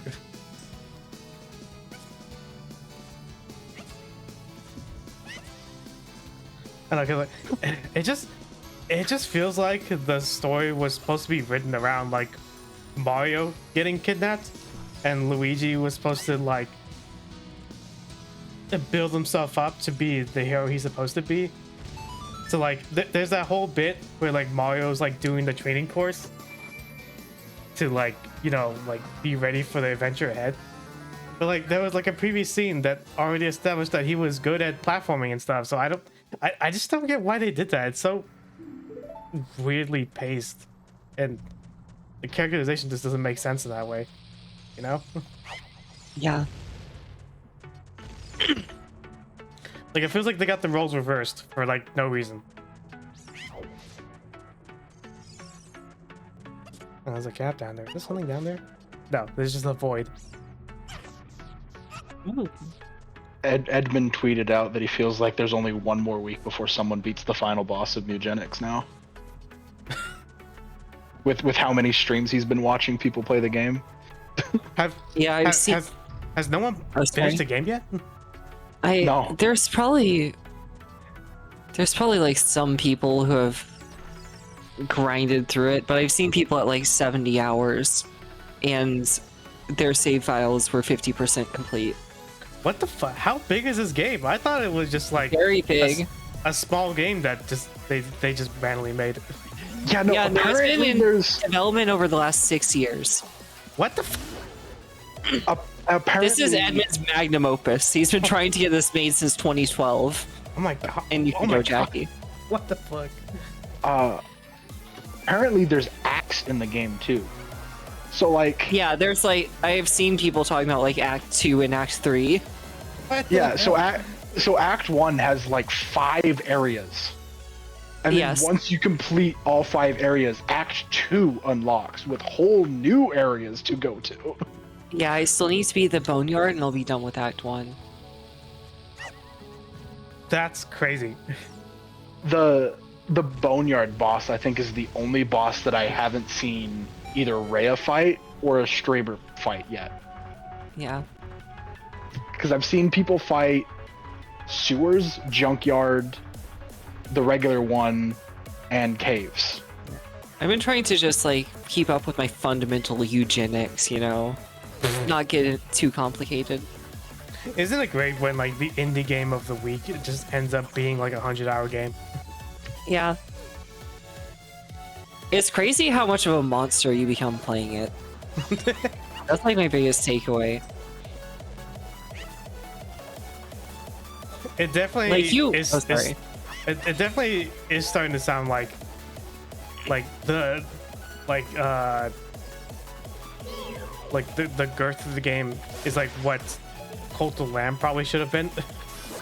Yeah. Cult of the Lamb is that big now, I mean, is it like? but a lot of its content is post game, and like when I hit post game and realizing there was an extra like 20 hours of playtime, I was like, I already feel like I'm done with the game. I don't want to play post game, and I never went back to touch it ever again. It's kind of sad. Like usually I'd stick around and play post game content, but for some reason with Cult of the Lamb, I hit post game and I was like, I'm done. Goodbye. Yeah, I'm like currently still in like main game stuff, and I kind of got tired of it after a bit. Like I like the game aesthetically, and like the DLC probably adds like a lot to the game considering like, you know, how much of it there is now. Yeah. But like the main game is like so like fucking boring and very like not challenging that it's hard to find it that compelling.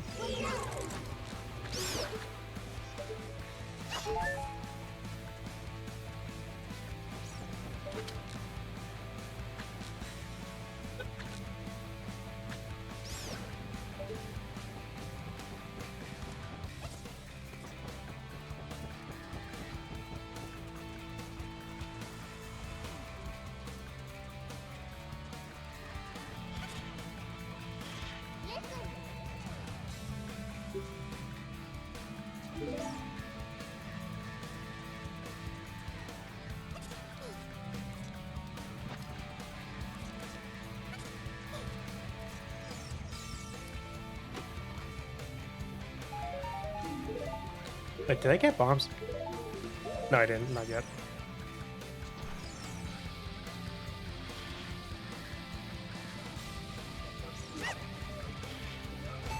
Ooh, nice.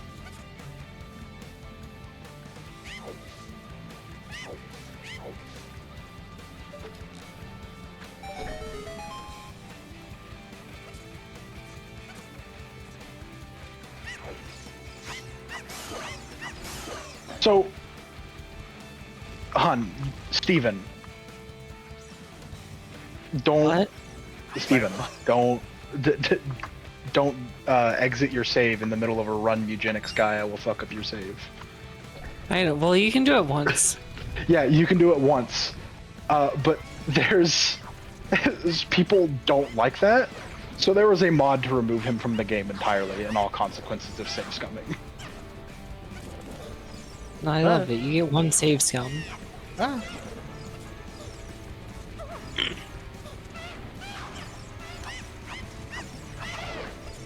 Ah, God.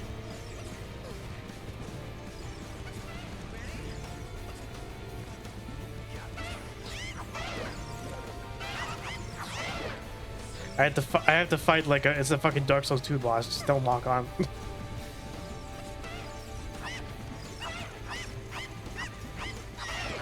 Okay, bitch. Ow.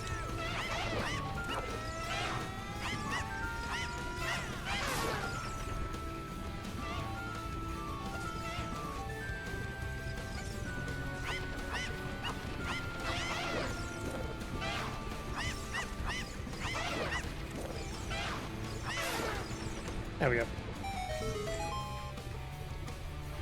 Eugenics community, is the Bowser fart gif build possible? Fucking what? there's a lot of fart and poop stuff in Eugenics. There's a Yeah, it is an passive. Edmund Milling game. Yeah. There's a passive called Gassy, and whenever you take damage, you knock back all adjacent units.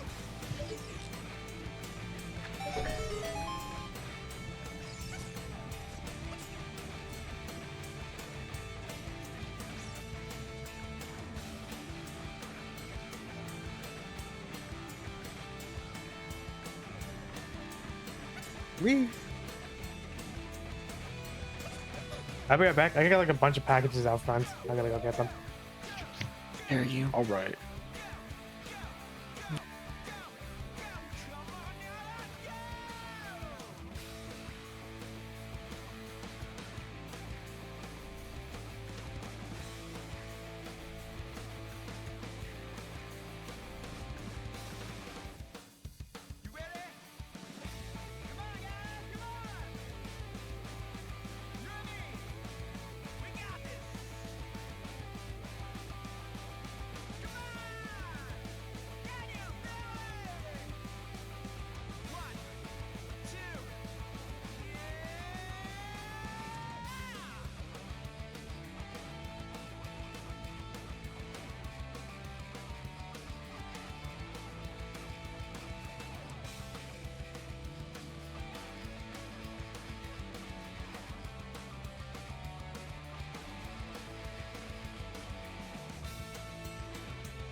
Okay, I'm back.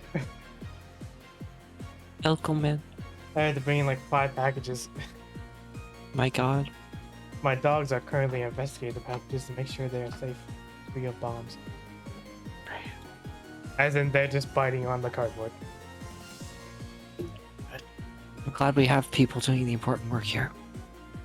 Oh, that's on the picture.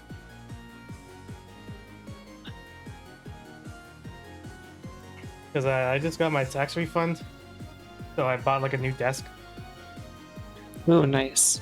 So there's just like a big ass, heavy ass box in the corner now. It's amazing. Yeah, I sent in the server chat.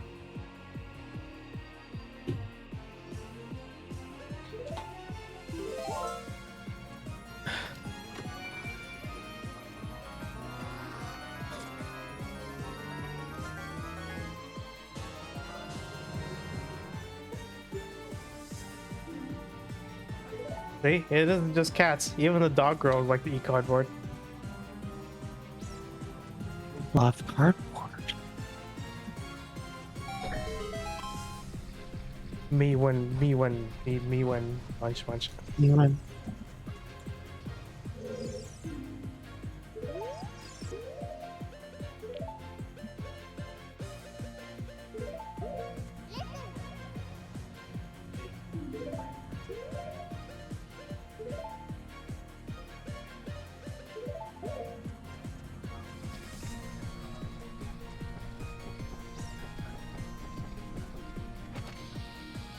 Ah, my ball disappeared.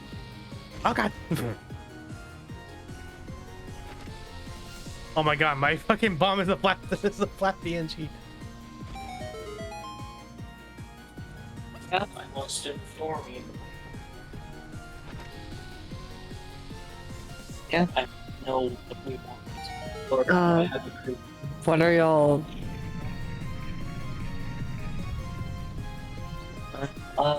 So far, all I had was either shawarma, which was no from Emmy, or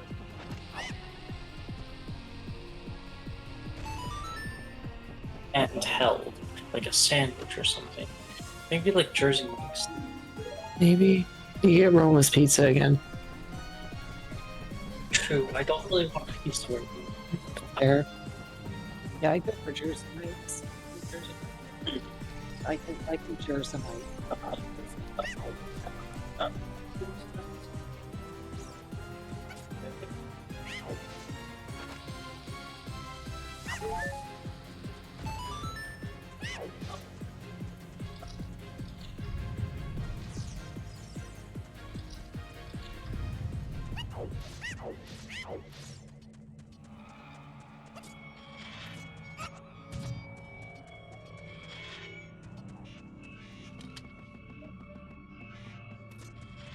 Here.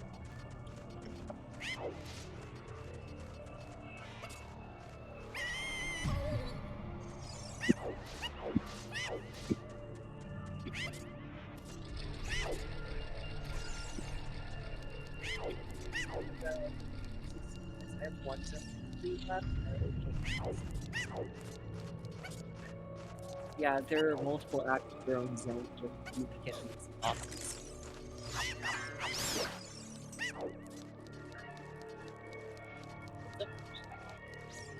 That's my favorite Valley.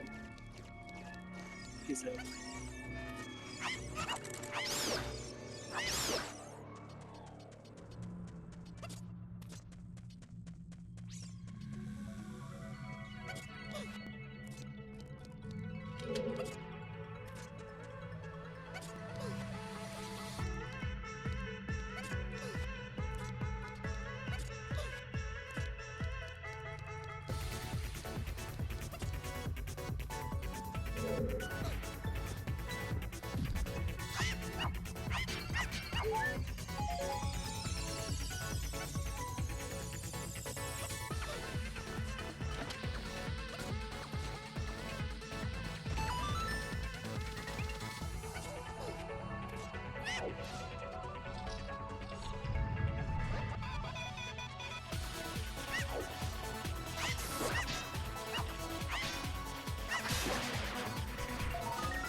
Bye bye. Oh shit.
There you go. I think my dogs are getting bored with the cardboard. Oh, I mean, I hope they are anyways, because they kind of make it a mess.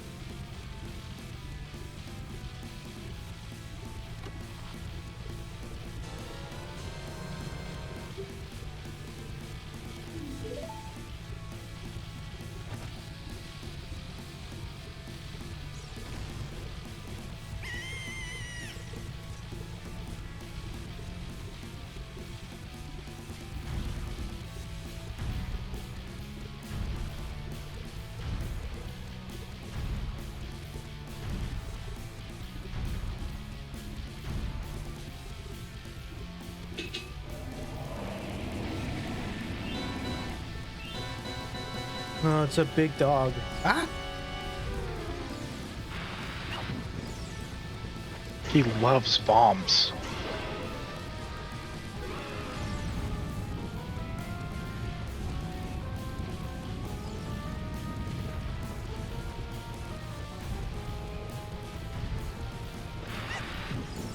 I can't wait to bomb with the dongos.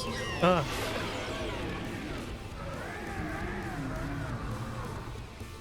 I think that's what he said, right?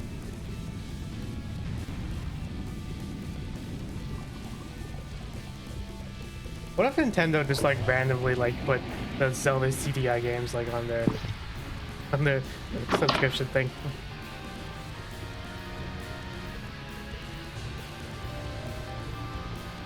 I really want to see like a CDI Zelda like recompile project. Oh, Like that's a thing. It is? Yeah, they even made it like actually playable and not like horrible to play. Like Please, you can play. you have to link me to it, please. I beg of you.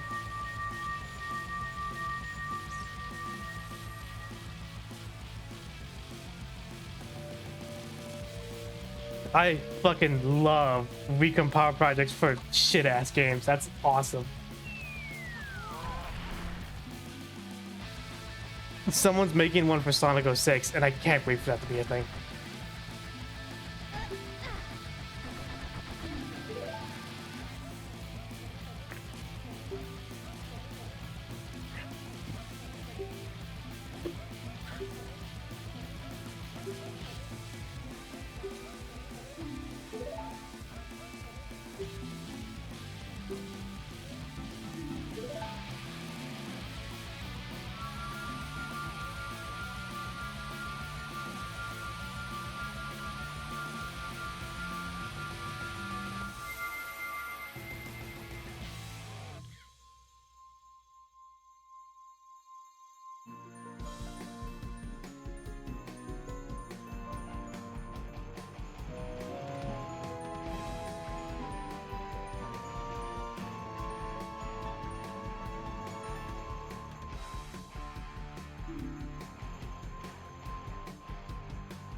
That's so funny.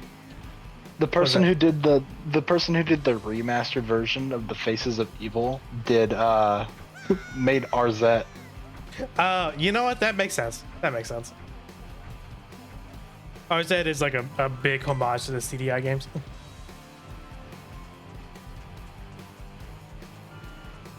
I need to play that game. It looks fun. I've seen Vinny Sauce play like a YouTube poop mod of that game. It looks fucking hilarious. Yeah, he played a YouTube poop mod for it, and then he also played the original for it. But he's also a voice actor in it.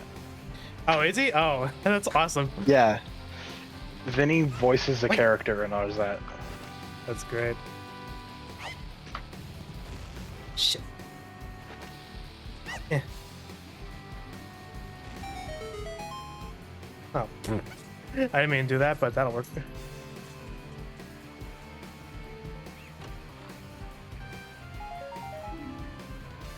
Wow, I got 50 rubies. I just wasted 50 rubies. God damn it.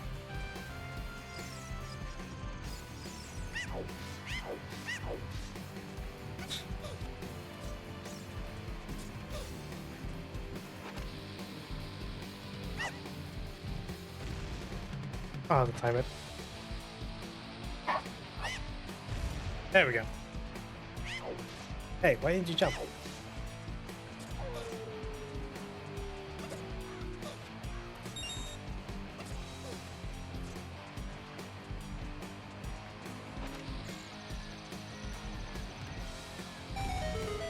You know, speaking of, I think RZ is on sale. Maybe I'll pick that up.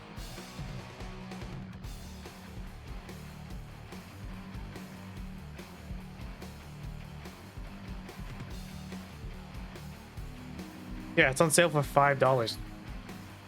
Damn. Yeah, that's the cart.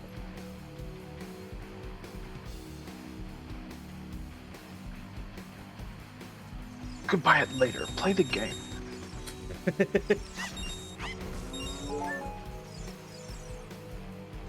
Ow.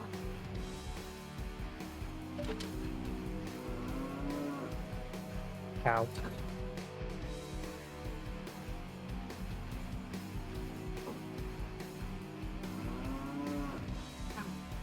Move.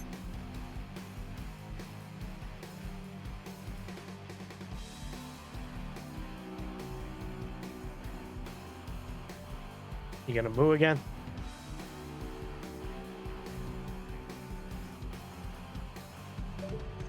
Big bitch. Go ahead. Moo.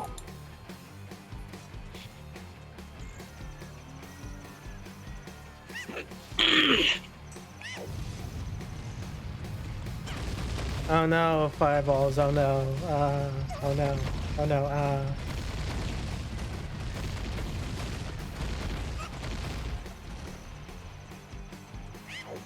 Anyways.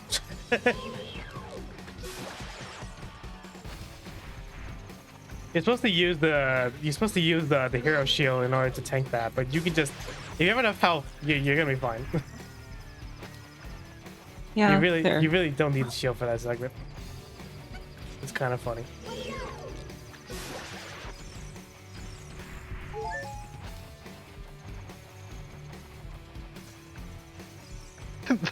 Damn, the nude Celeste mod goes crazy. Yeah, I bet it does. I bet it does. Random person. Is there a paradox version?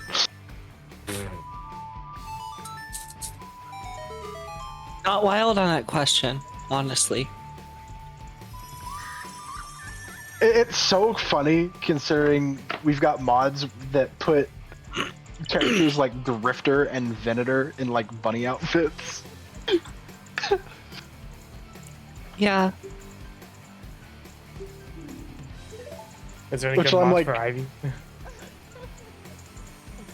I know there's a mod that turns Ivy into like Toon Ivy, which is Oh pretty yeah, fun. yeah. That's a neat mod. I know there's also a mod that turns her into like a black and white model. Ooh. Oh yeah. I think I've seen that. It's like isn't that like a version of the Toon mod? I think so, yeah. Yeah.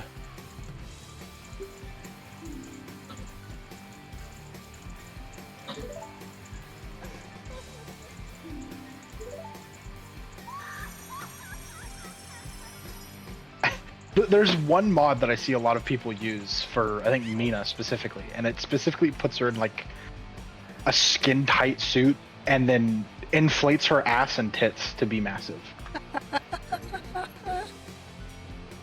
I don't know why it sounds kind of funny to me. There's also a mod for Lash that turns him into a furry wolf girl. So that's Yeah, that's just Canon Lash. that's Lash's true form. Yeah, obviously. Did you expect anything different? Or were you paying attention? I don't know. There's a mod for Doorman I kind of want to install, and it turns him into Tenna. And that's the whole reason I want the mod, because it makes all of his move sound effects stuff from chapter 3.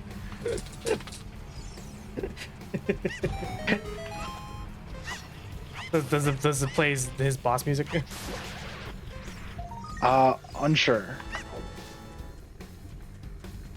But that mod is specifically the reason I kind of want to figure out how to do mods in this game, because I want Tenna in the game. I don't think It's it's not that that hard. You just make a custom folder and drag and drop. Yeah. You see, I'm not very experienced on that, so that sounds like hard for me. You're just you making a folder. You just right click on the game in the Steam library, go to browse files, and then just make a new folder there, call it custom, call it whatever, and then just put your mods there.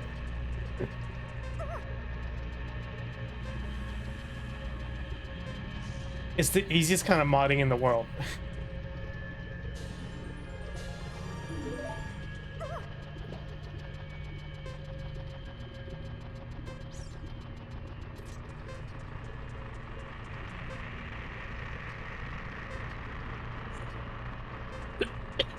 Jackie, I love how anything that's like above like one mouse click is just way too advanced for you in computer terms. Unless I'm following a guide and I've done it before, I'm not gonna know how to do it. And it just feels like it's too much for me. Oh my god.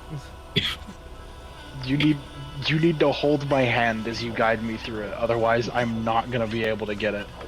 Most of the time, you don't even need to take your mouse. You don't need to type anything. Just mouse click some stuff. Oh man.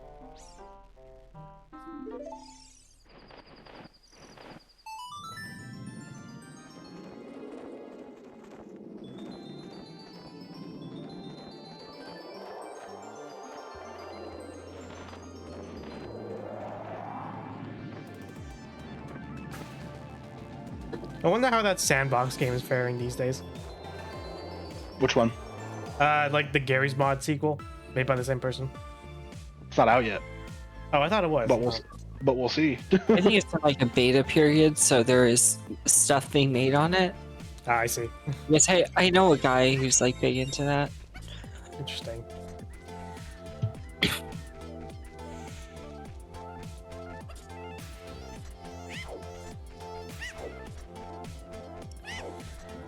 Because it's effectively, it's just Gmod in Source 2, right? No, I think it's its own engine. Is it? Interesting. Either it's its own engine, or Valve was like, "Hey, you made Gary's Mod. Here's access to Source 2. Go nuts." And he's like, "All right." Hey, you know, that's fair, yeah.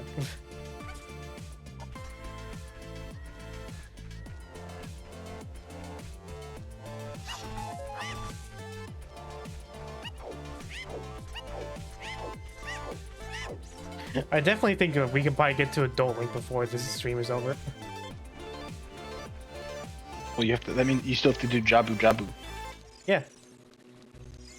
Not that hard.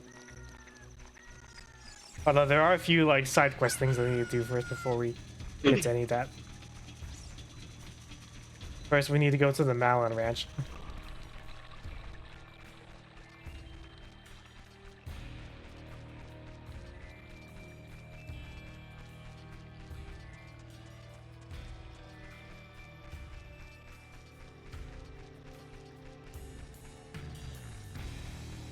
Let's do this faster.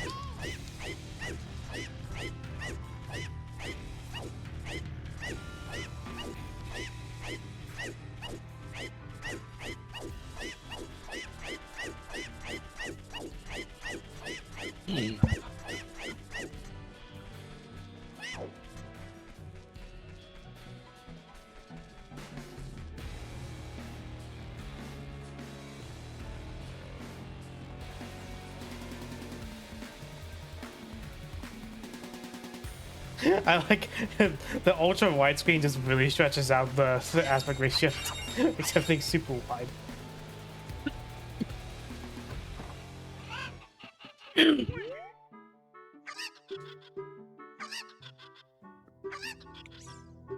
I will say, I think the sucky part about Mugenics coming out is the amount of people immediately switching their opinion of Edmund McMillan.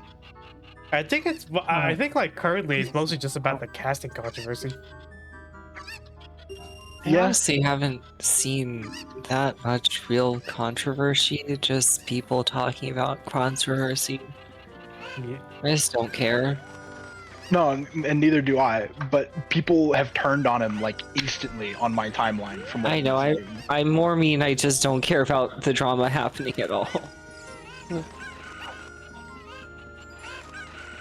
I don't know.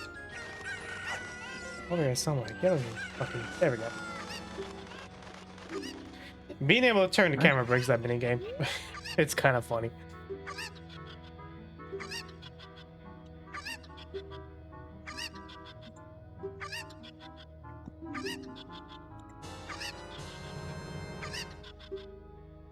Yeah, I mean, Epic McMillan's a big guy. He can do whatever he wants at this point, I guess. I think he's like impervious to controversy these days. He's also just like extremely offline, and yeah, he's just not a guy who really knows about the kind of things people are even mad at him for. Yeah.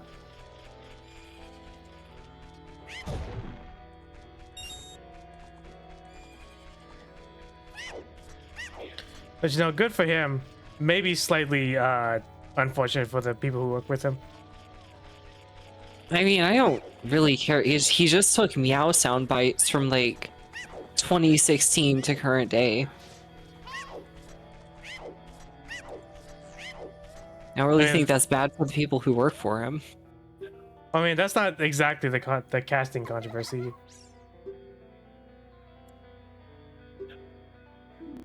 Well, I know, like, they're like, it's people are upset over who was cast, but also like he got meow sound bites. Like, it's not a lot of direct contact with a person. Yeah, that's fair.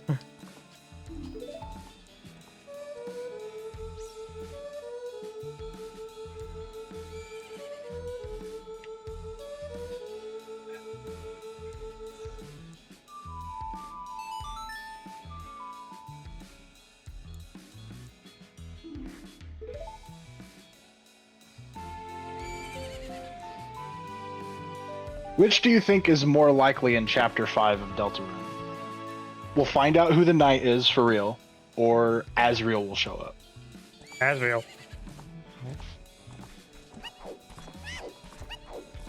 But I also have a theory that it might be both. Maybe. Like I talked about this with Harley like a month ago, and I forgot to share it with everyone else. I kind of have like a sort of semi-flawed theory about like the knights and also Death specifically. If anyone wants to hear about it at all. Yeah. You guys just say it. I have a theory that like you know, like there's one part that Death is probably the knight, and also I just kind of have like a just like a hunch that Death might be human. I don't know if anyone has ever brought up that theory. I certainly never heard it. Like it's something that I kind of thought about for a while. I feel like I thought of it at some point, but I just don't see it as that likely with Chris being the only human being such like a big point in their life. I don't think Des would be a human, considering that one flashback with Tenna. Des is there with horns, looking very close to how Noelle looks. Yeah, I thought about that too, and it kind of makes me wonder, because like they made a point that Chris used to wear horns, so he visually feels more in line with the Dreamer family. And it kind of makes me wonder, like maybe Des was human and also did the same thing. I just don't know why to care. Like, I don't see a reason why that wouldn't prove anything, I guess. You know, it kind of made more sense to me back then. I kind of forgot the exact reasonings for it. Yeah.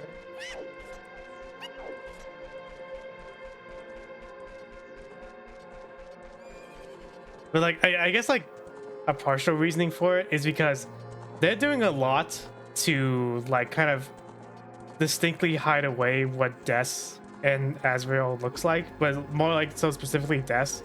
Because like we have yet to see like any kind of design of her, despite the fact that like there isn't really much of a reason to hide her.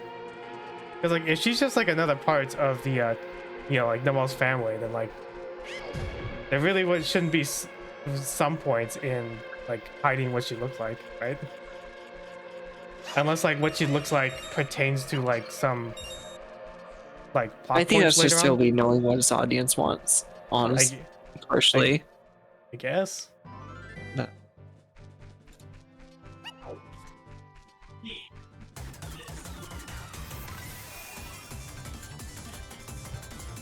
It is a flawed theory. It's something I've sort of been fair. harping on about. Be like that.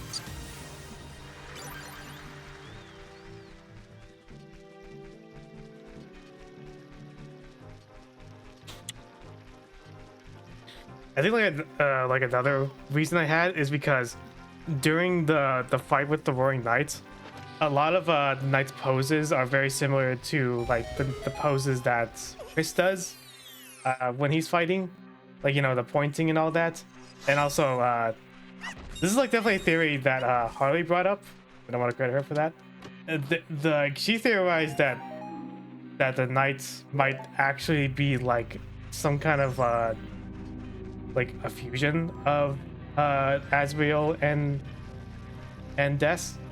Like there's some kind of like a fusion, like United character, because there's a lot of like attacks that are very similar to the Asriel Dreamer boss fight from Undertale, like, you know, like the falling stars and all that.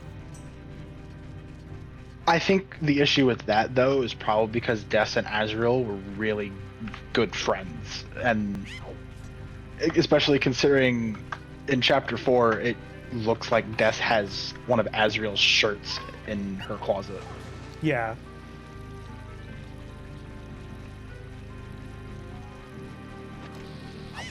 But like, why would that be a problem though? It's not. Oh. I think the idea is more that like that could also be signifying that the two are close. Yeah.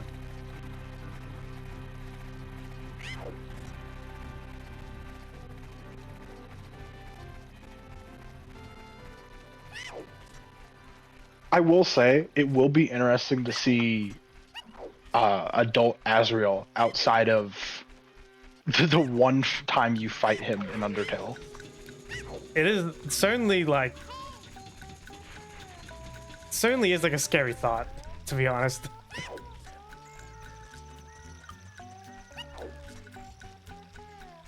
It's like we've yet to see like any like explicit pictures of Asriel. Like it's the reveal is definitely gonna be something. Yeah. Other than obviously Susie going, oh, Ralsei kind of looks like Azrael, but obviously only Chris can tell the differences. That does kind of make me wonder, like, if they're ever going to address that, like, as Ralsei being an anagram for Asriel, and also why he just I mean, looks yeah, it's gonna exactly be a major. like, yeah. And Azrael comes in and goes into a dark world and sees Ralsei and like, you look like me. That's the Spider-Man pointing meme or something. Yeah. I also Or, kind of wonder something if even. I also kind of wonder if they're ever going to reveal what exactly Ralsei's item is, like what he turns into in the light world. Maybe, but the other thing that perplexes me though is how is he able to get to other dark worlds? If he is a darkener as he claims, and he constantly like, I don't exist, I'm not a person, I'm a darkener. How does he get to each dark world? I mean, And the how main come theory, he doesn't?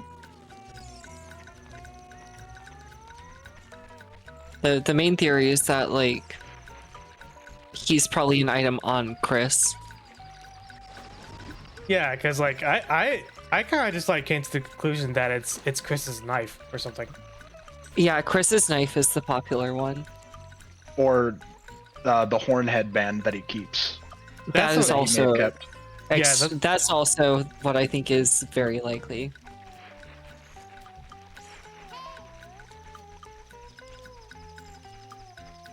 Though it is kind of strange, like there is a detail that, like, you know, when Chris carries things around in his pocket, it's still like technically in his pocket in the dark world, but Ralsei always appears outside, like in some distant area whenever they go to a new dark world.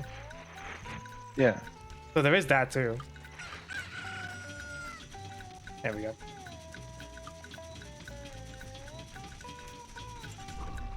I guess like another theory is that it's kind of like the deal with fucking The old guy from chapter 4.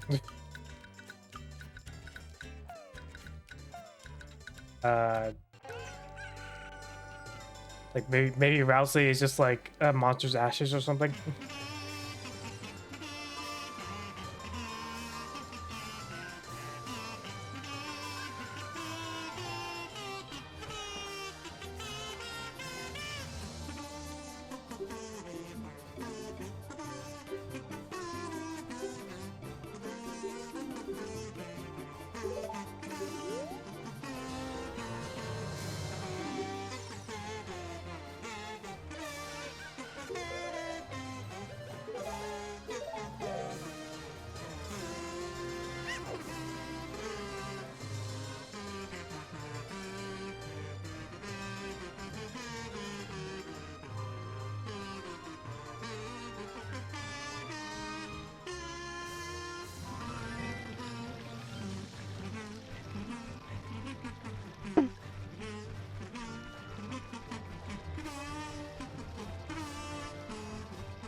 Someone feeling- described Right, go ahead. someone described Rim as a cute Labubu creature. I don't think he's that. Kind of a stretch.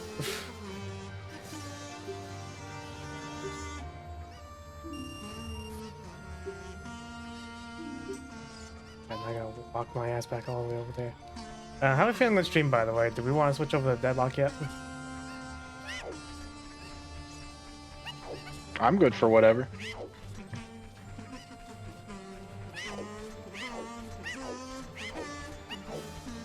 Rhea? Oh, sorry. I don't know if I want to do Deadlock at some point. I see. That's fair. We might just stick to Ocarina then.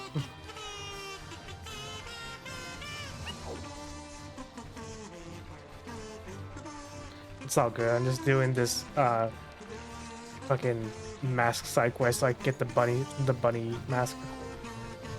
The Punko. There is a setting on this game that lets it so you can run fast like in Majora's Mask with the bunny mask. So I just want to get that so I don't have to fucking walk across the entirety of Hyrule Field so fucking slowly. You know, you Very could cool. roll all the time. But that sucks and I hate it. Or you could angle your camera sideways and side hop the entire way everywhere. I also hate that too.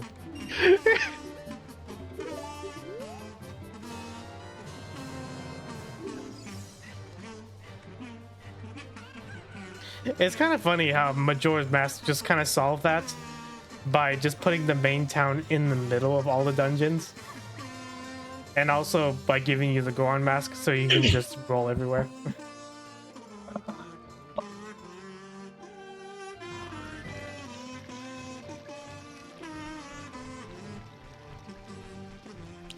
But damn, it's almost like Majora's Mask is a better game. Almost like they have like learned lessons. And upgraded their game Oh, in the sequel, technically. Fucking crazy. I don't. Is that allowed? Can you do that?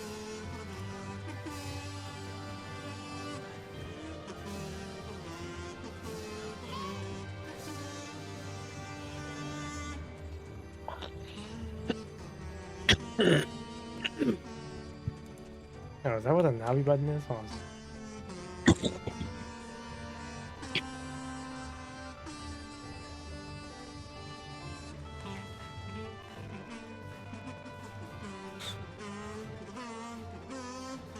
And I'm not sure I can repeat this sentence, so I'm just gonna send it to y'all.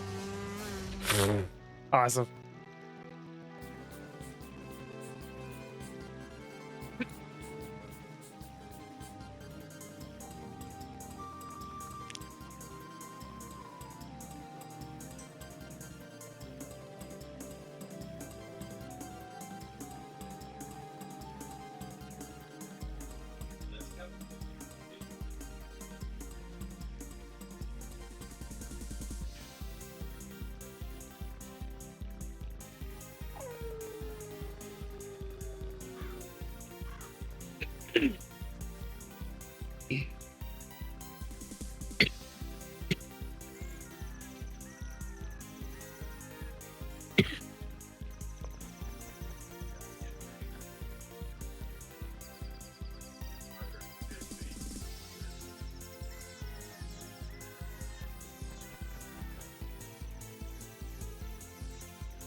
I don't know what that green thing in the left top left corner is.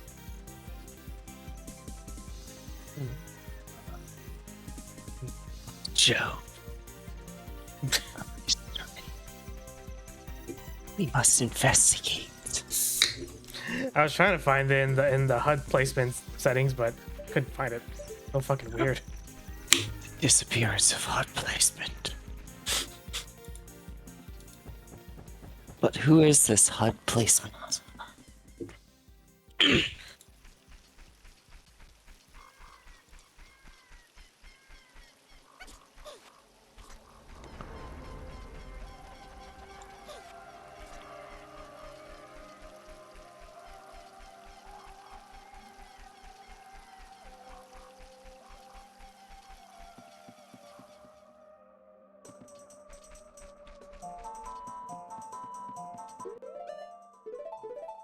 Oops. Shit. Wrong button.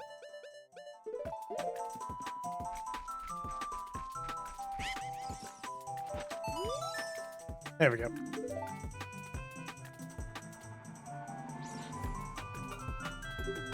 I like how the skull kid just kind of looks like a weird, like, bird thing. Has like a beak on its face. Yeah. Just a funky dude. Funny little man.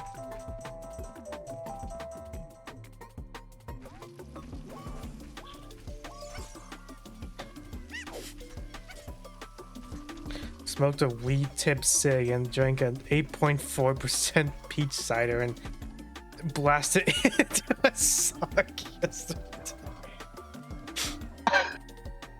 Alright, I'm glad you repeated it. Beautiful. And This is like why some- in America we value freedom of speech. Exactly.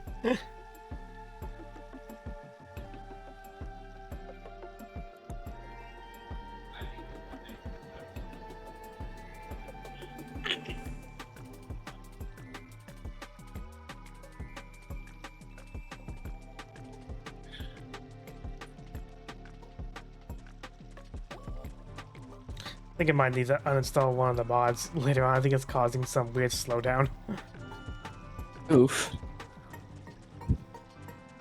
Because I have a mod that slightly improves the NPC models, and I think it might be causing that issue. It's possible that the models have too many polygons. Because like a fucking Skulltula just spawned right in front of me, and the game was like running at half speed for a second.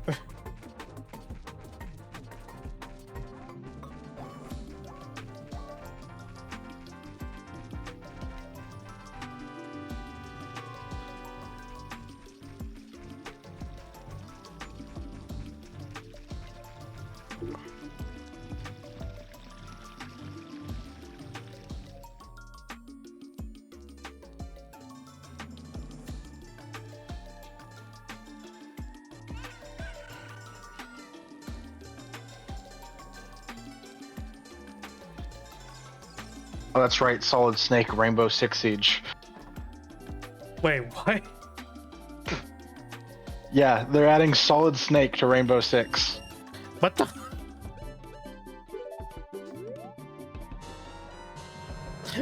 Does he have a good kit? No clue. I don't think he's fully out yet. Oh my fucking god.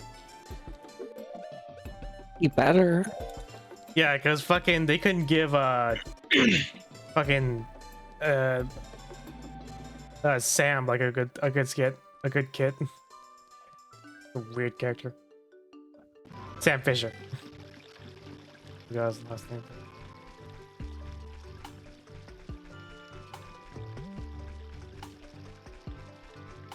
Solid Snake would literally be the only reason I picked up Rainbow Six, but Rainbow Six is already such a god awful game. I know I probably shouldn't touch it. If it helps, it does go for pretty cheap. But yeah, so literally I would just main Solid Snake because I'm like, yay, Solid Snake, first person shooter. I would play no one else, even if I'm bad. Just don't play Rainbow Six at this point. It was good the year it came out. Or it was good like once it got like updates to improve matchmaking to be functional, but yeah. No, yeah, it was like not that great. It had a good base, but like Yeah. The game everything was around good. it- yeah, everything around it was so like bare, and Yeah. like once they started adding new maps and new characters and all that, it became Well, like really really good. Honestly, I feel like the characters are my issue. Because I feel like so many of the initial characters are the best ones. They're the ones that play with the systems the best and like work within the game's wider mechanics instead of just like doing their own thing. Yeah, And break the mechanics. Or not even like break them, but just sort of like do hero shootery things instead of like, this is the guy who can put up steel walls and this is the guy who can break through the steel walls. It's just like, I go around and I can steal people's identity by stabbing them from behind, which like, that's not what I want from the mechanics. I enjoy that original counterplay. yeah. I guess that's the thing you run into when you just have a game that's based around like the specifically Yeah. named characters instead of just like a standard loadout kit or something. There's one and also character just in the having to game- add them. Yeah. It's just like There's- TF2 is like immortal. Yeah. What were we gonna say, There's one character in the game that I think is somewhat unique, and it's whatever the hacker character is, where she's able to like hack people's phones and make them go off, which kind of gives away your position. Because when you're defending, you're trying to be silent and like Yeah. wait for people to show up. I mean- But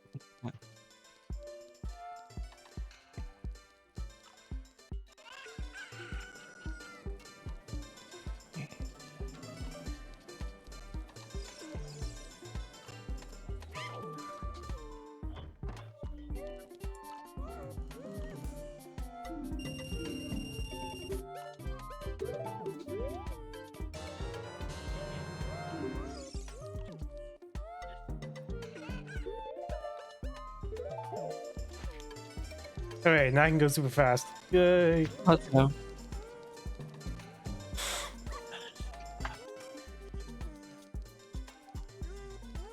I've heard that you actually gotta go fast. Well, we're fucking doing it. I also have a setting that makes the mask invisible, so you can just, not have the fucking bunny ears all the time. But monkey.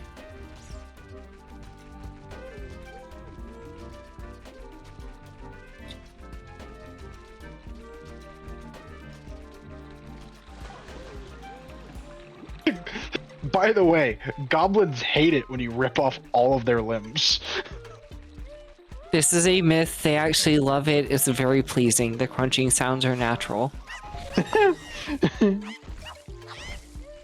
Their screams are simply gas escaping their joints.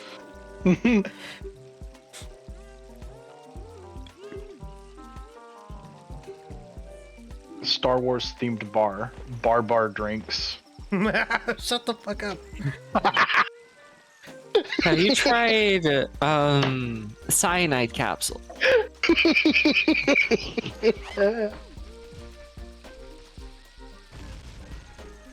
What the fuck? You fake ass bitch. Fucking blow up.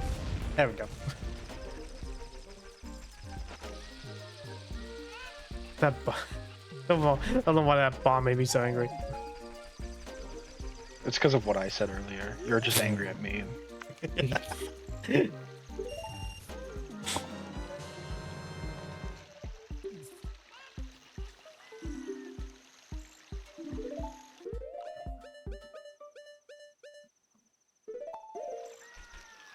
It is vitally important that I buy as many of these beans as possible. I am the first in my bloodline to have smoked this much weed. Kratos?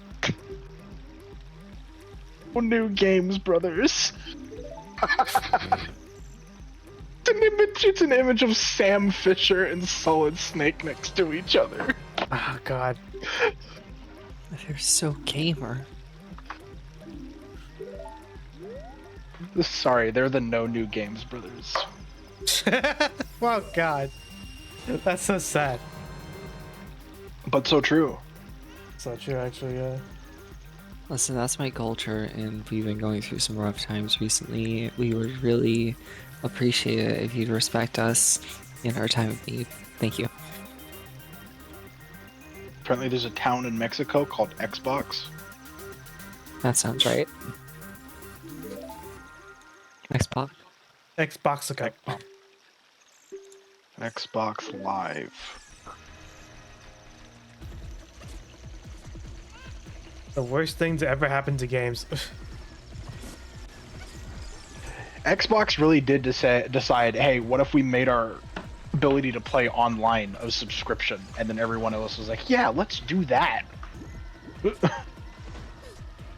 And now console gaming is awful to play online without a subscription. Yeah, the only like the least bad one is like fucking Nintendo, because their model is like the cheapest compared to the other ones. Yeah, unless you want, you know, all the emulators and free DLC, and then in which case you have to pay for the expensive version. Yeah, and then it becomes more expensive than the other ones. I don't know if you want access to everything. Well, it's 50 a year, so I don't think it pans out to more. No, that's actually the cheapest, because Xbox is like 70 a year for everything. Yeah, because I think, and then PlayStation is 160 for everything. Yeah. That's not it. The cheapest version of PlayStation PSN you can get is $70 yearly, and that's for the minimum. Yeah, that's not kind of like the the ability to play PS3 games or some shit. Yeah, their catalog. Yeah, the PS3 catalog. Which I will say is an improvement over the stupid ass PS Now shit. Because at least like you can play them natively and not over a fucking shit ass streaming thing. It's true. It's really weird that they just tried that. Because they acquired OnLive and just reused all of their infrastructure for PlayStation games. Oh, fucking awesome. I love that I own a PS4 and I have to pay more money to play the games I was just playing a second ago on a PS3.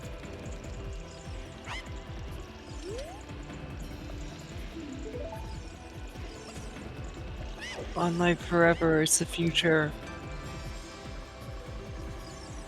There is no like library games that are less accessible than the PS3 library, to be honest.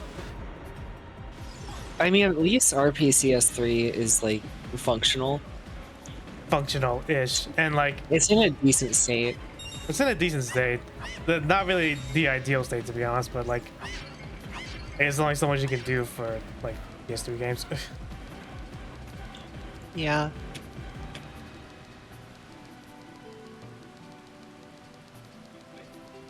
But at the same time, though, it's like, damn. At least, like, if you have an Xbox One, you can at least play 360 games on it sometimes.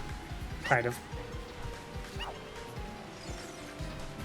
It's true. You could probably do it in the Series X too, but I don't really care, Jack.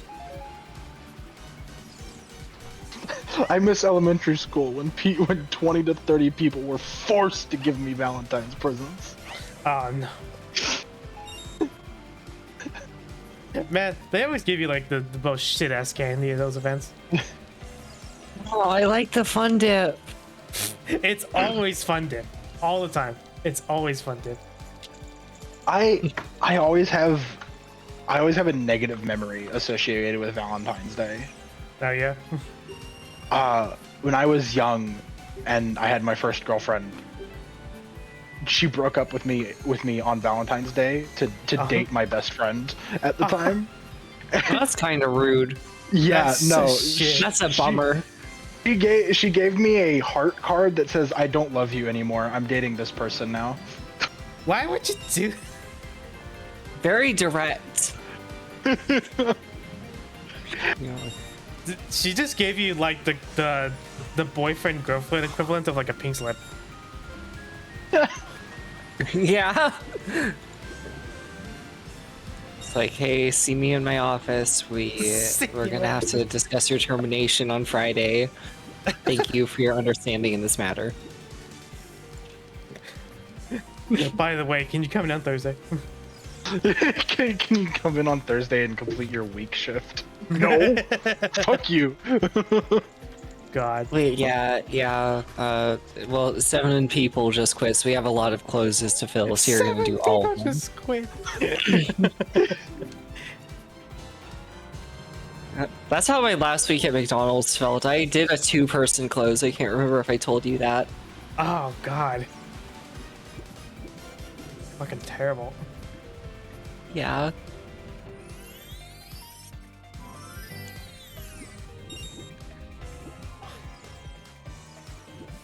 But now I'm at Cane's, and there's gonna be like 50 people in the restaurant at once. What the fuck? Because they're gonna keep trainers in for the first little bit. Oh, I see. And like the way they do it is when they open a store, they have trainers in for the first few weeks to like make sure the transition goes smoothly and everyone knows what they're doing. I see.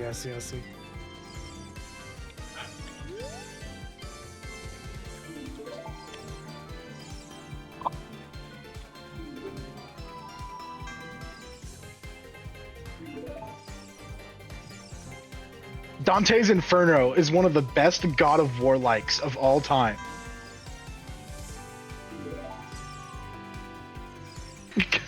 God of War likes. Guys, the genre is called hack and slash. Oh my god. To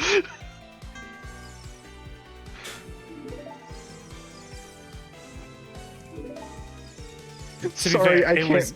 It was very specifically God of War like. They're called Sonic Unleashed clones. I think you're muted. Callie heard me apparently. Yeah, I did actually. But it just sounded like you were really far away from the computer. That is fair, yeah. I was muted, but like...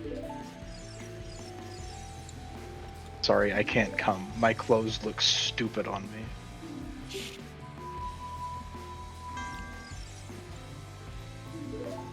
Why is that the reason?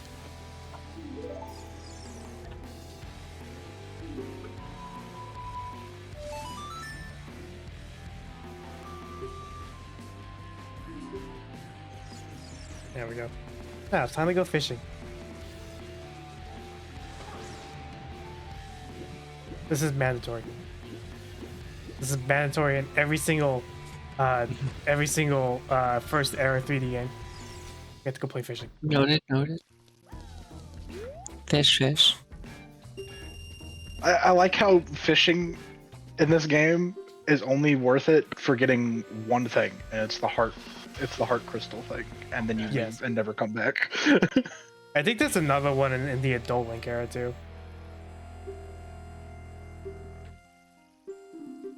The I'm only pretty time sure- I remember was it the last game the last Zelda game that I remember playing that had fishing in it that I only touched for like 2 items for it was Link's Awakening.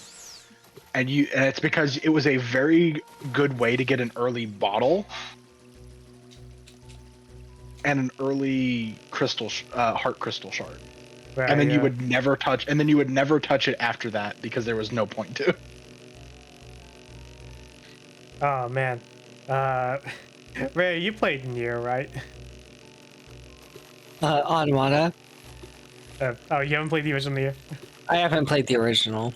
That's surprising. I feel like you've told me about that. Well, there is Nier probably has like the best version of the fishing mini game. Amazing. Do you want to know why? Yes, I want to know about the near fishing minigame. Okay, so it's nothing really that complex. You just simply cast out a reel, and then you wait for like an effect to go off, and you just press a button, and then you reel in the fish with like sort of like a tugging mini game. But that's not the all of it. There is a very specific like long ass quest line where you need to capture like a specific fish like 5 times for each step of the quest. And there's like I think it's like 6 fishing quests in the whole game. So that's like what, like 50 fish you need to catch? God.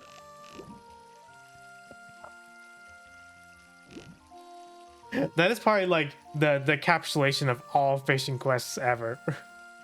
Like it's like the logical endpoint to fishing mini games.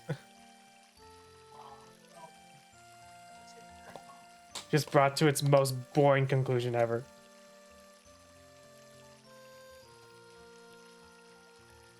It does end pretty sadly though. Like they somehow still nail it even when it's really, really boring. Amazing description. Bottom line is, go buy Nier Replicant. I do have to at some point. Is it currently on sale?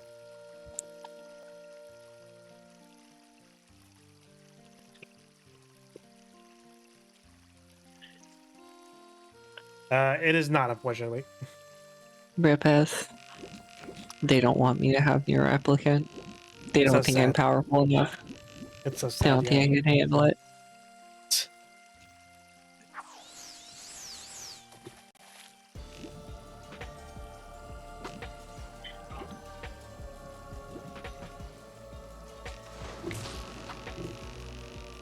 It's either that or I recommend like emulating the PS3 version if possible.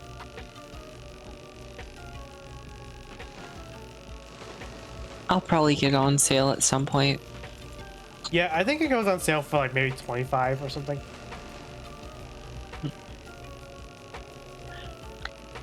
Might be more than that. It is unfortunately still full price, which kind of sucks.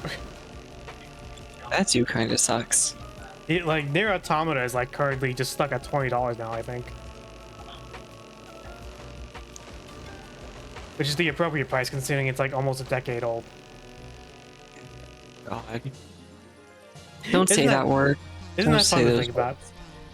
Damn, 11 pounds. Yeah, I'm gonna keep that shit. Give me that. I believe 11 pounds is the sweet spot for getting a hard container.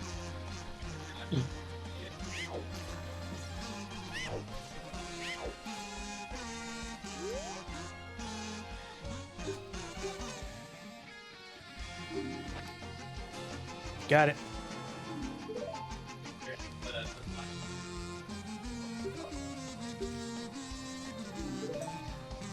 Okay, now we need to go over here. I think. Right? Oh, I can't use items. Oh, okay. No. Shit.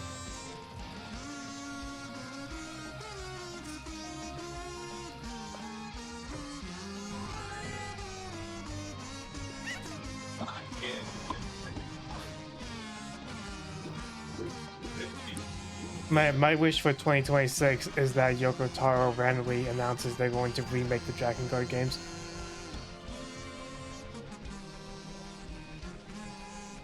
But more specifically, I hope they remake Dragon Guard 3.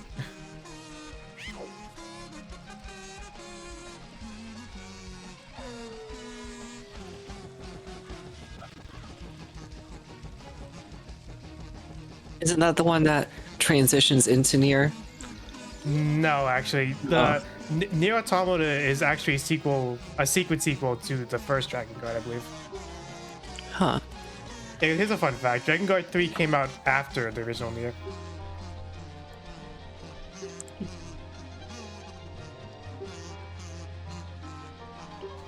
Nier came out, I think, in like 2010, and Dragon Guard 3 was 2012, I believe.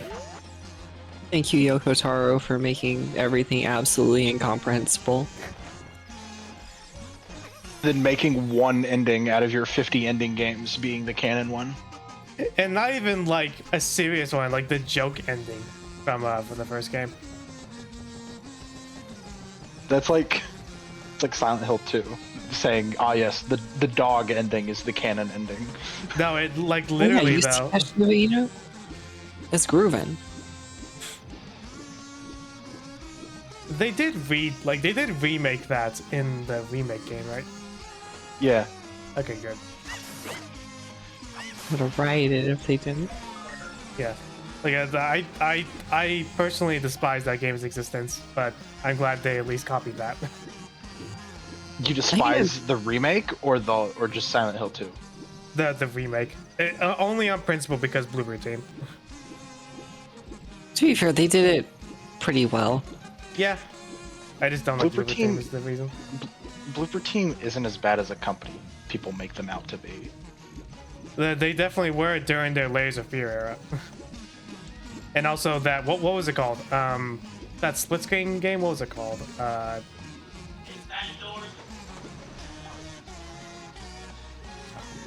was it called? The game they were trying, the game with the mechanic they were trying to patent for some reason. Oh. That's weird.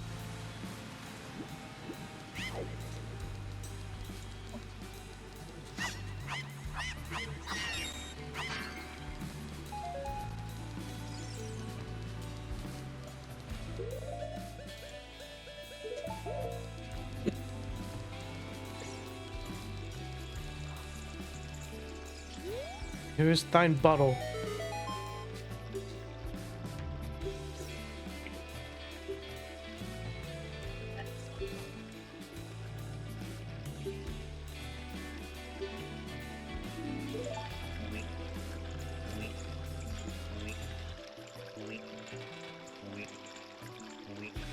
Beautiful.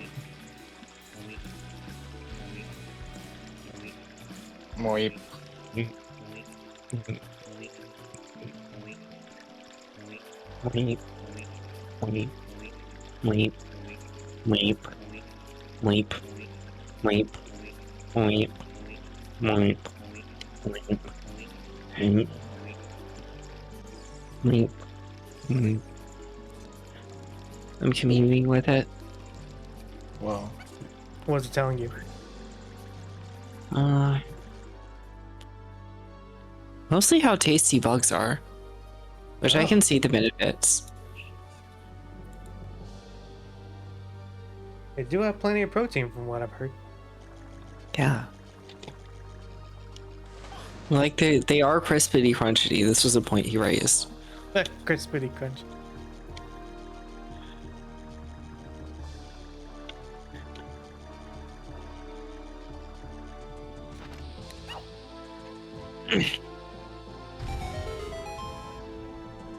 Woo!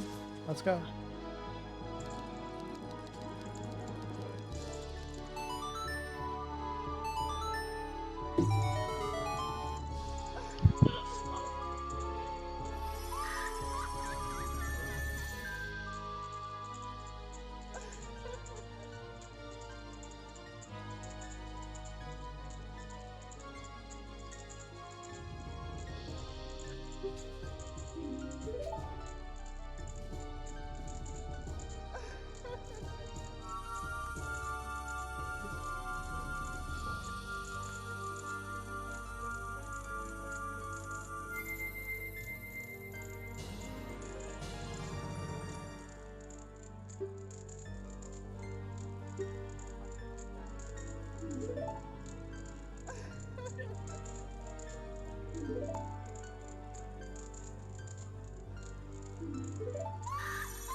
Jackie, do you like Breath of the Wild because they have hotter great fairies?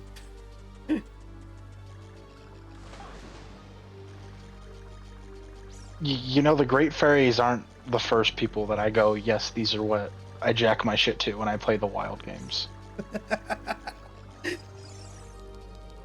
So no. I mean, that's a You fight said that there. so defiantly. Oh no. No, I don't think so. He- Is that what I jorked my peanut to? No, I don't think so. you had like a little That's like not mini villain monologue about that, yeah. Yeah, they had like a fucking. Yeah, did you have like a flashcard ready for that or something? That's not who you are.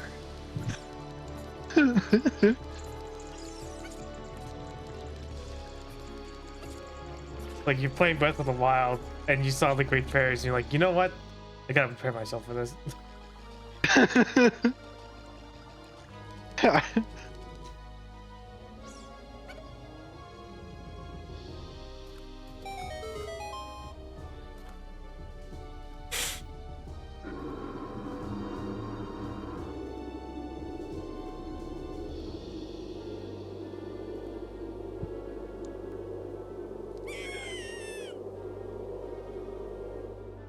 Damn, man.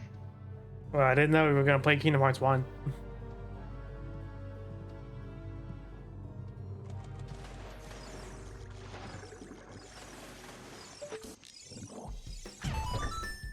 Well, got it. GG's.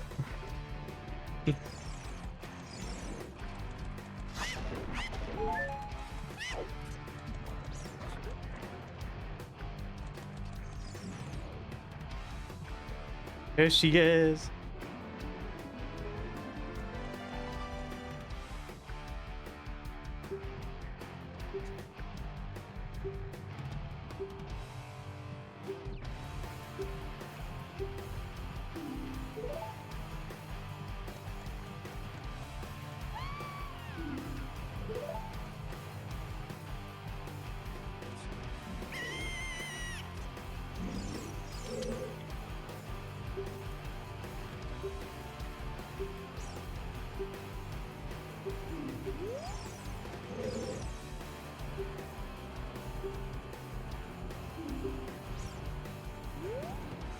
Come here.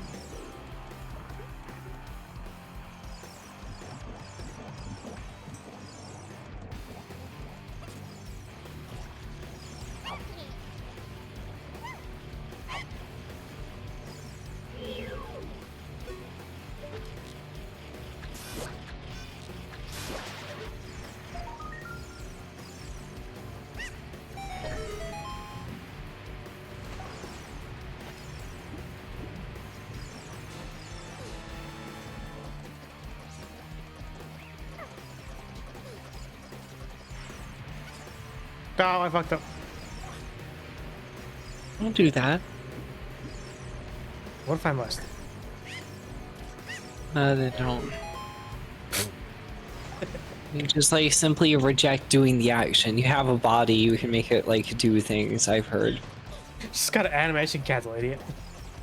Yeah.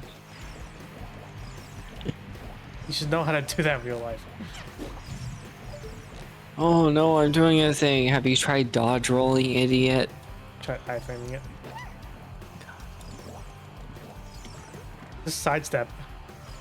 Yeah. That's that easy, moron. Why would I Guys. sidestep when I can block a parry? Guys, GTA 6 makes GTA 5 look like a PS3 game. That's funny. To be fair, that is entirely Rockstar's fault. That game has been ported like twice. You're never gonna believe this. GTA 5 was released on the PS3. Yeah.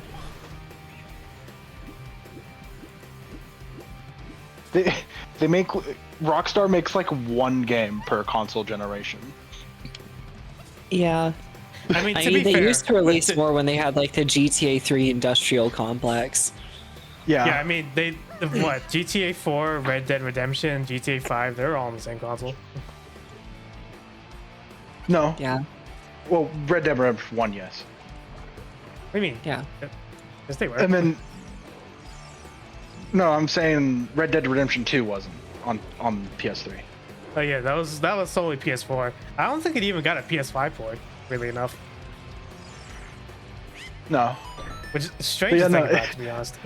It's so funny because, like, if you think about it, PlayStation 3 had GTA 4, GTA 5, Red Dead 1, and then the PS4 only had Red Dead 2.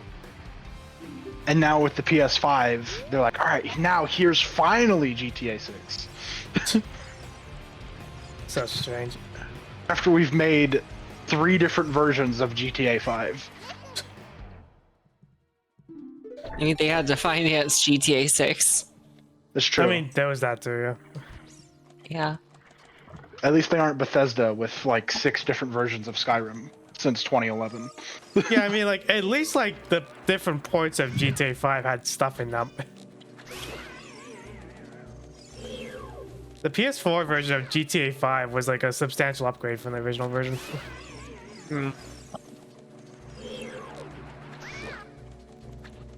Like, the first-person mode was probably arguably, like, wasted resources, but it's at least, like, neat to have. Yeah. Which they would also just use for Red Dead Redemption 2 on launch. So I guess that's going to be in all their games now.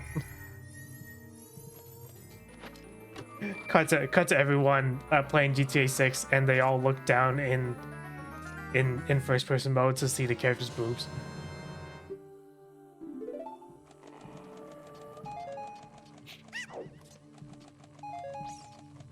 But they probably can't do that even depending on the FOV.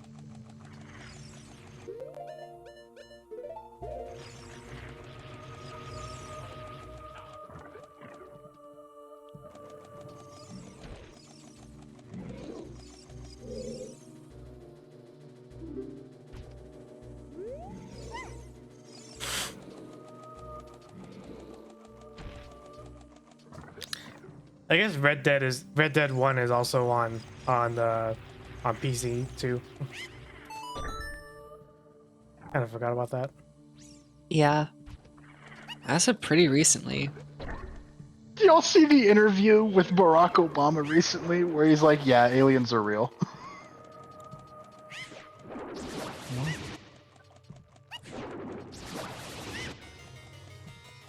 Because someone asked him, was like, are aliens real? And he's like, yeah, they're real, but they aren't being kept in Area 51. And that's all he had to say about it. I don't know. But he's like, yeah, aliens are real. They aren't being kept in Area 51. However, unless there's some conspiracy and they're hiding them from the president. What the fuck? That does not sound very real. No. Did you watch like an AI video or something? What the fuck is happening? I don't think so, but I see it pop up every so often.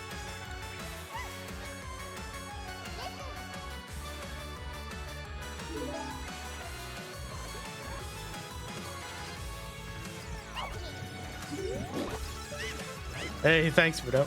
Fuck.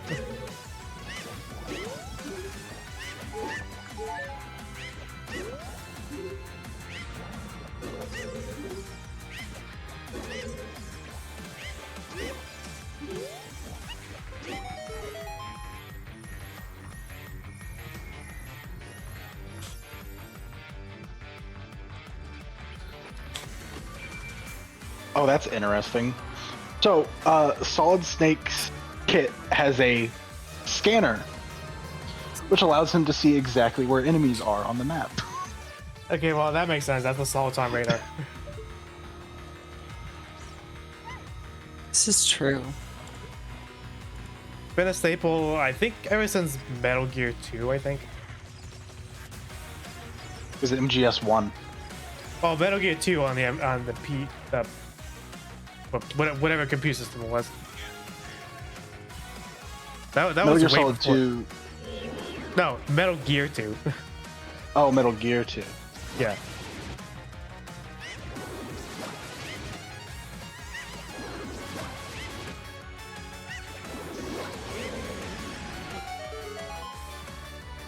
the game that you can currently play on the MGS collection. Which, by the way, excited that MGS Collection Volume 2 got announced, so MGS 4 is finally gonna make its way onto PC. Yeah. Yeah, we're getting more games. They have sadly nuked the Bloom effect, but hey, that doesn't matter. I'm just happy to have MGS 4 back. We can use reshade. We can make it smeary and blurry and white again. I also like the fact that Metal Gear Solid 4 is coming out for modern systems. I can't wait for 80% of Metal Gear Solid fans to play MGS 4 for the first time. MGS 4 was my first MGS game. Why? Because that was the first one I played. Sounds awful. My dad. Sorry, what did I say? Like, how did your brain not melt upon seeing the first ever cutscene? I don't know. I just played it and I was like, I don't understand what's happening, but I really love this game. Fucking Kojima just shooting you with planetary radio microwave beams. It's so funny because I played it when I was home alone because it was M-rated. I had to play it without my parents' knowledge, but my dad had gotten it when the PS3 had came out. Okay, well that makes sense actually. So he got it, but because it was M-rated, I had to play it when they didn't know. But I played it and I was like, this game is so fun. And I think it was still in elementary school. Because I remember playing it while we lived in Italy. And I remember leaving Italy in like 5th grade, or like after 5th grade. So I was young. It's kind of crazy. And then I played Metal Gear Solid 2 years later. That sounds worse. My play order for the Metal Gear Solid games was 4 and then 2. And then recently with the first collection coming out and obviously Metal Gear Solid Delta, I had then played 3 and 1. What the fuck? Yeah, no, my play order for the Metal Gear Solid games is crazy. Because I played 4 first. What exactly was your impression playing fucking MGS2? I was shocked that you play most of the game as Raiden. I was like, who is this fucking white-haired bitch? Wait, who is he? You met him in MGS4. No, I know, but he looks so different. He's like an actual cyborg in MGS4, and like wields a sword. And the entire time I'm like, wait, is this who this is? Why aren't I using a sword? Why am I using a gun? Why am I not playing as Solid Snake in this?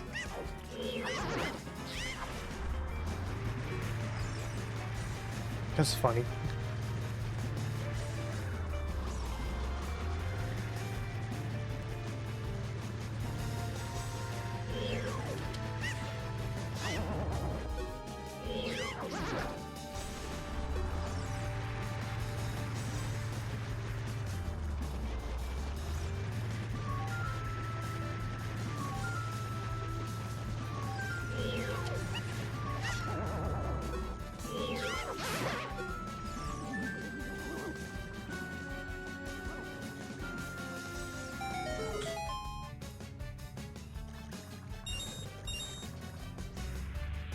But it's just really good because like for the longest time the only Metal Gear games that were available on PC was Rising and 5.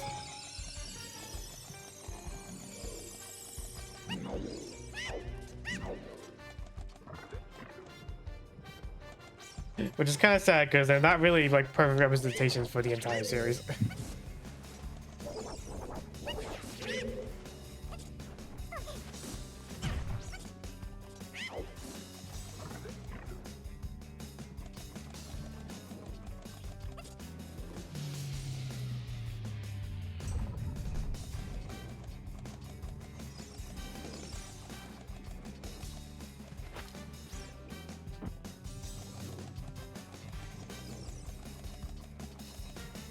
Oh, that's interesting.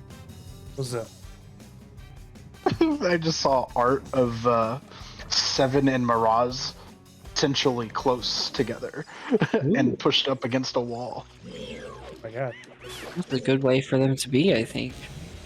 agreed. It's so interesting because if you look at the voice lines about Mirage, the entire cast thinks Mirage is hot. I mean, yeah, because he is. Yeah, and I agree. Mirage is really hot.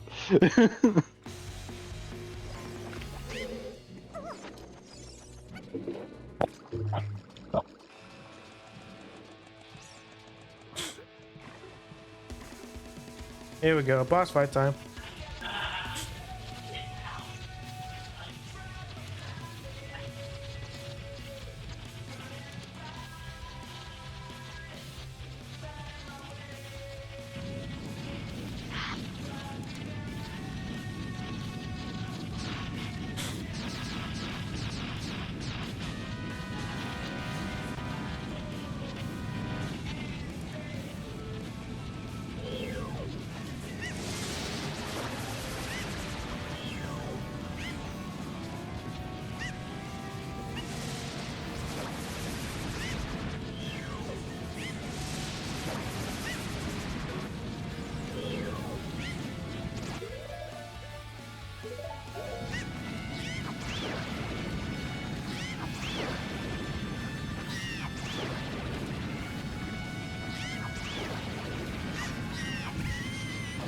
Shit. Ah.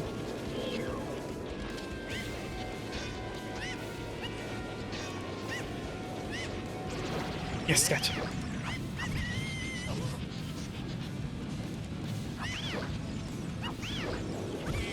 Ah.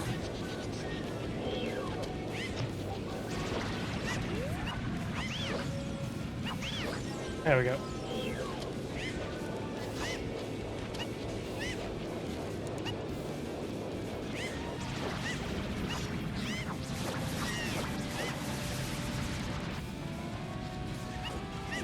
Is that the razor sword from Majora's Mask? Yes. Why? It's a mod. Also, it just looks cooler than the Kokiri sword. Shut up.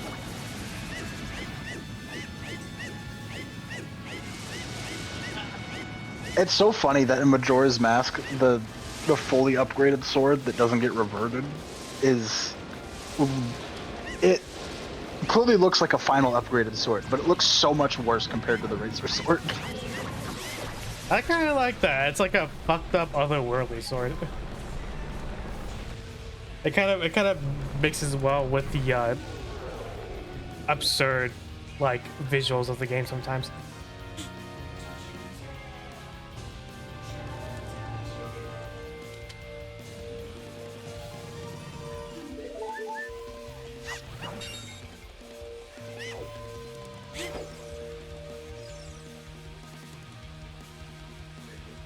Oh, okay.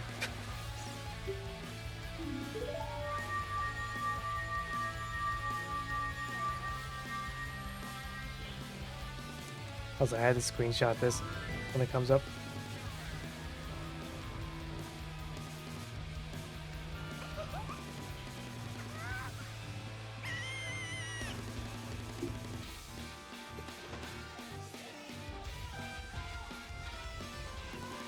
There you go. That's a video. That's the video thumbnail.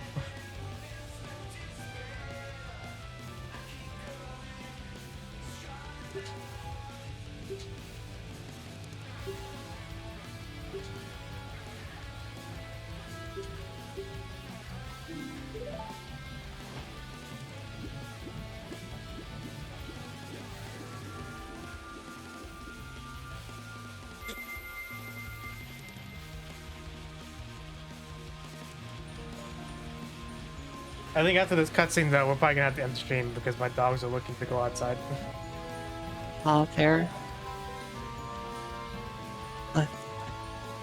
Let my puppers go. They are craving sunshine, even though I don't think it's sunny outside.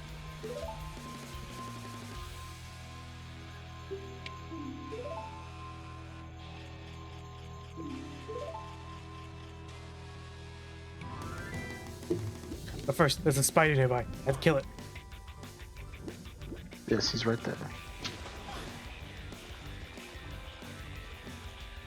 Give your assets.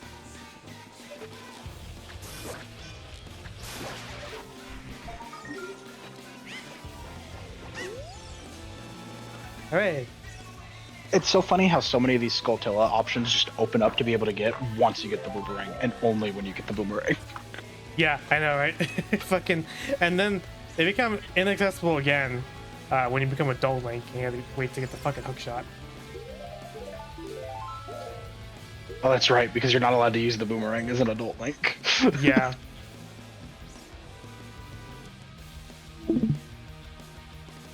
All right, that's a good chunk of Ocarina done. I kind of have a feeling that if we go good, like if we go that good next time, we can probably get pretty close to the end game by next stream. You technically have 1/3 of the game already done. I mean, yeah, yeah. But there's like a lot more content in the Adult Link era, to be fair. Well, yeah. Well, that's because also the Adult Link era is when all like the side quests actually start happening and stuff. Yeah. Because there's like barely anything to do other than your main quest in as a young Link.